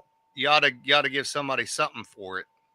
Or at least give you a plug. There's so many people, that love tearing people down and try to use people as stepping stones and kind of step on them, trying to build themselves up and stuff. And I don't think people realize that gets you nowhere, Yeah. in life or in this industry, or in Yep. anything really. Yep. It's much better to be a builder, to build people up and promote other people. Some people be like, this dude's got a podcast. Why would you bring a podcast on your podcast and promote his stuff? And it's because I love the content, man. I love his stuff, man. I've watched it for years. And Oh, hell, oh, God I want forbid. I want everybody that watched mine to watch Yeah. his because they're going to enjoy it as much or more than they do mine. I'm not trying to pass people away from me, but I'm No, sharing the knowledge. I mean, I'm sharing not just knowledge. I want to well, share, some of the goodness that's out there, and and it makes you wonder why they care. I mean, why do they think I'm doing this? Because I can tell you this, I ain't making no money right, doing those you things. know, I've given every Wednesday and Saturday, for Yeah, years away doing all these podcast stuff. I've never made the first penny, they're just not pissed one because penny. they ain't doing it. They're just mad because they ain't doing it. Right. They Yeah. want that they want on that TV show is what they want. Yeah. And that's, yeah, it's silly, man. I like to build my brothers up though. I like to help Yeah, them and build them up and I know that when you do that, that you'll get it, in kind, it's the way people are. absolutely. And Yep. and that's the way we all should be. We should promote each other and help build each other up Yeah. because I steel builders the same. yeah, There's plenty of business out there for everybody. There's no use in yeah. tearing each other down and trying to comment on other people's work. Like this one person we don't mention the name of anymore. It's kind of one of those Beetlejuice things. Yep. You know, No, I appreciate it, man. I appreciate the opportunity to come on the I show love and having y'all, man. yeah. Anytime you want to come on here, anytime you got extra time, we'd love to have you on. It's always great to get different answers to this. I get the same questions and I like having a different perspective for some of the answers, and it would help them too. Yeah. And definitely, I know that if you were able to, you'd be doing it more often on your own. But I know how busy you are, so I definitely appreciate any time you can spend with us Absolutely. and jumping on here. And because there's a lot of people out there that are trying to educate that shouldn't. And I remember your post talking about that, and I couldn't agree more. Hmm. There's a lot of people out there that really should not be trying to pass on any kind of knowledge because they haven't attained Because it yet. they don't have it. Yeah, Yeah, they don't exactly. have it yet. Right. If you don't know the rules well enough to be able to play fast and loose with the rules, then you don't need to be telling people how to That's do right. That's anything. right. That's exactly right. But I'll tell you what, man. Maybe give me a few months down the road here, and as I get some things more in order, get this next almanac done. Uh, Maybe we can get together again this fall, and I'll send you some samples, and then that way Sounds you can great. Yeah, taste through some that'd be awesome. homestead stuff. That'd be Yeah, awesome. And maybe, you can bring some of your friends on and we can all do a little tasting yeah, together that'd and be great. chat. Because I can do up to 10 people. We were Yeah, talking earlier, bring some of your buddies on. I'd love to meet them, we can do that. and we can bring Amanda and JJ on and a Yeah, few others to have a good time. Bring Jay on hell yeah, and hell yeah, yeah. that'd be great. Yep, But I I'm definitely look forward to trying some of those samples, and I know they will too. So let's plan on doing something like that this fall. I like the sound of it for sure. sounds good to me. Sounds good to me. All So right, brother. It was always good talking to you, and I appreciate your time because I know it's valuable, and I'm sure everybody here is learned and will take a lot of things away from today. And I'm glad, Wayne, that most do. There's a few out there, like I was saying, that don't, and you know, well, they're not really spoken of much anymore, and not well of, and when they are spoken of. hey, if you're going to steal an almanac, then you need to buy something from Ozark Steelworks or 13 Stills. Yeah, there you go. And I promote them all the time. I Yep. got a shirt. Got to plug my buddy, and I show that little that whiskey stave and funnel I got off of him as often as I can too. It's Hell yeah. yeah, I love it. It's such fine craftsmanship.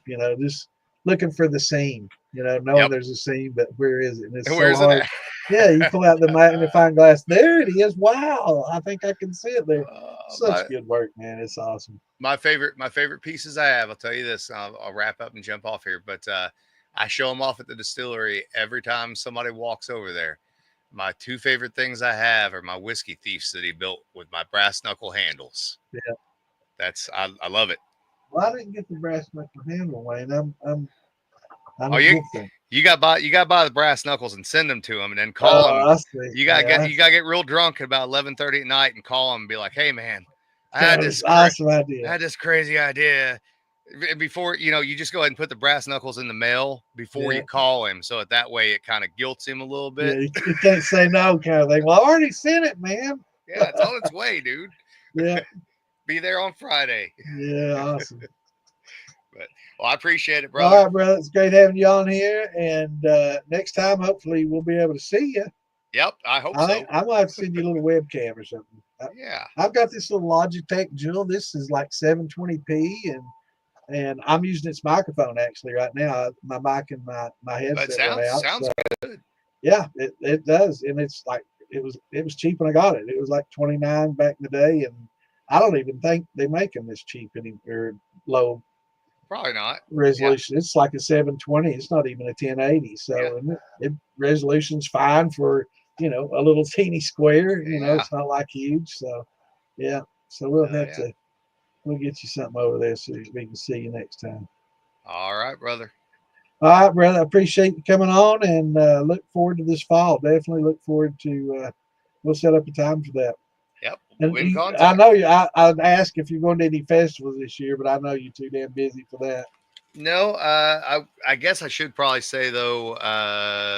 So I can't remember the date. It's in September for anybody who's interested. I will be back out at Spring Mill State Park at the Daisy Spring Mill Distillery doing the history of distilling in the Black Forest for the Candlelight Festival. So well, let us know on the militia page so we can in Rock Gut page so we can post that, put it in the calendars and stuff and promote it. Yeah, I definitely will. And then as we get into as we start flirting with distribution in other states, there may be some of those festivals that I can more easily be able to justify getting away from work to go to. Right, so make it a write-off. Yep, exactly. So that's the best ones. That's for sure. Yeah. That's for sure. And get somebody in there to help Tyler, or ideally Tyler would be going with me. So yeah. But all right. Well, you have a good evening, sir. All right, brother. Take care, and I appreciate you coming on, and look forward to having you back this fall. And if you got time between now and then, jump on, let me know, and we'll love to have you on here anytime, brother. Sounds good. Appreciate it. Y'all take care. All right, everybody, that's going to wrap it up. I'm sorry we didn't have time for a Q&A, but we'll do that. We'll do that the next time, for sure. We've got a lot of things out of the way. I wanted to introduce, Alan for those that didn't know and haven't met him or heard as much about him. Can't say enough good about the guy. He's great for the industry. He's with his knowledge.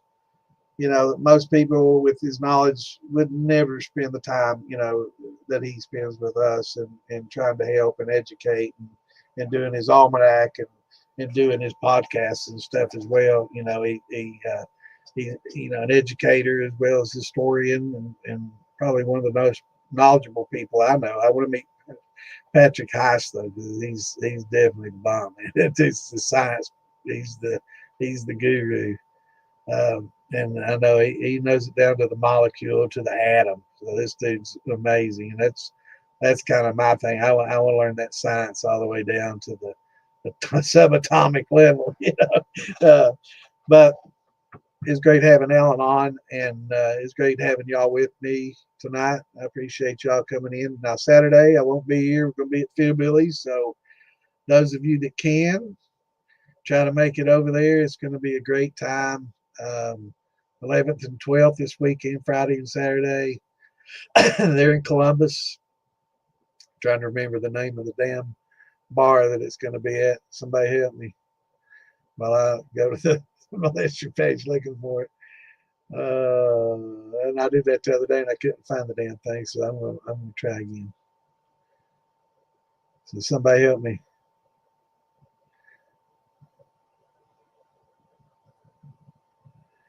All right, somebody. What's the name of the bar? Somebody tell me. Let's see, militia.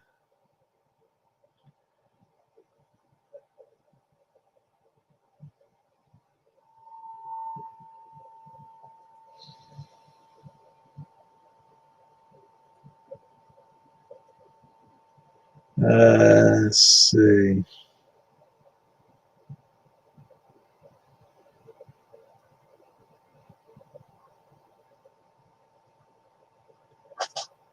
Let's see, where does it show that?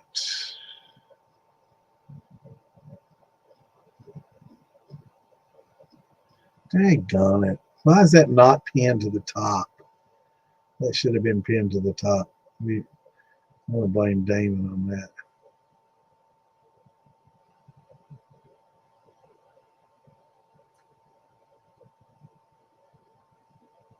Anyway, does somebody know the name of this bar in Columbus that this?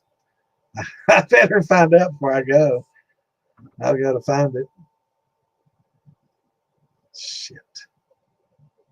How in the hell is it? Feel it. Here we go. Here we go. Here we go. Snickers Bar and Grill. It was right over here on the right side. I never look on that side of the page. Snickers Bar and Grill. West 9372 West 3rd Street, Dayton, Ohio. Snickers. I just remember Snickers Bar. That's easy to remember. Fuck, I didn't remember that. Snickers Bar. There you go. I won't forget. So that's where we'll be this weekend. So if any of you guys in the neighborhood, yeah, thanks, Curtis. Fucker, come up with it. But yeah, we'll be there this weekend. It should be a great time, man. It'll be a lot of fun. We'd love to have some of you guys, or all of you guys and gals that can make it, come out and have a good time with us. And I guess I'll see you next Hump Day. So everybody have a great week and weekend. We'd probably try to do a live on Friday, and who knows, we may try to jump in there Saturday and do a hey, but we're not going to be doing a Q&A. We'll just be, because I'll probably be hammered. I'm going to definitely be hammered, and I'll I'm not going to be much of a teacher. I might be teaching you what not to do on a Saturday night, but yeah, I appreciate everybody tuning in. Everybody, don't forget to hit that like button and subscribe if you haven't on Philbilly's page, on the Militia page on YouTube. If you're watching there, hit that thumbs up button. It helps us a lot, really. It does. It helps get more people watching and gets us in some of the reels and stuff. So if you're watching us out there, subscribe, hit that thumbs up button, and Facebook, yeah, hit you like and heart buttons and tell us how much you love us. Until I guess next Hump Day, everybody have a great week and a weekend, and we will see you back here on Wednesday.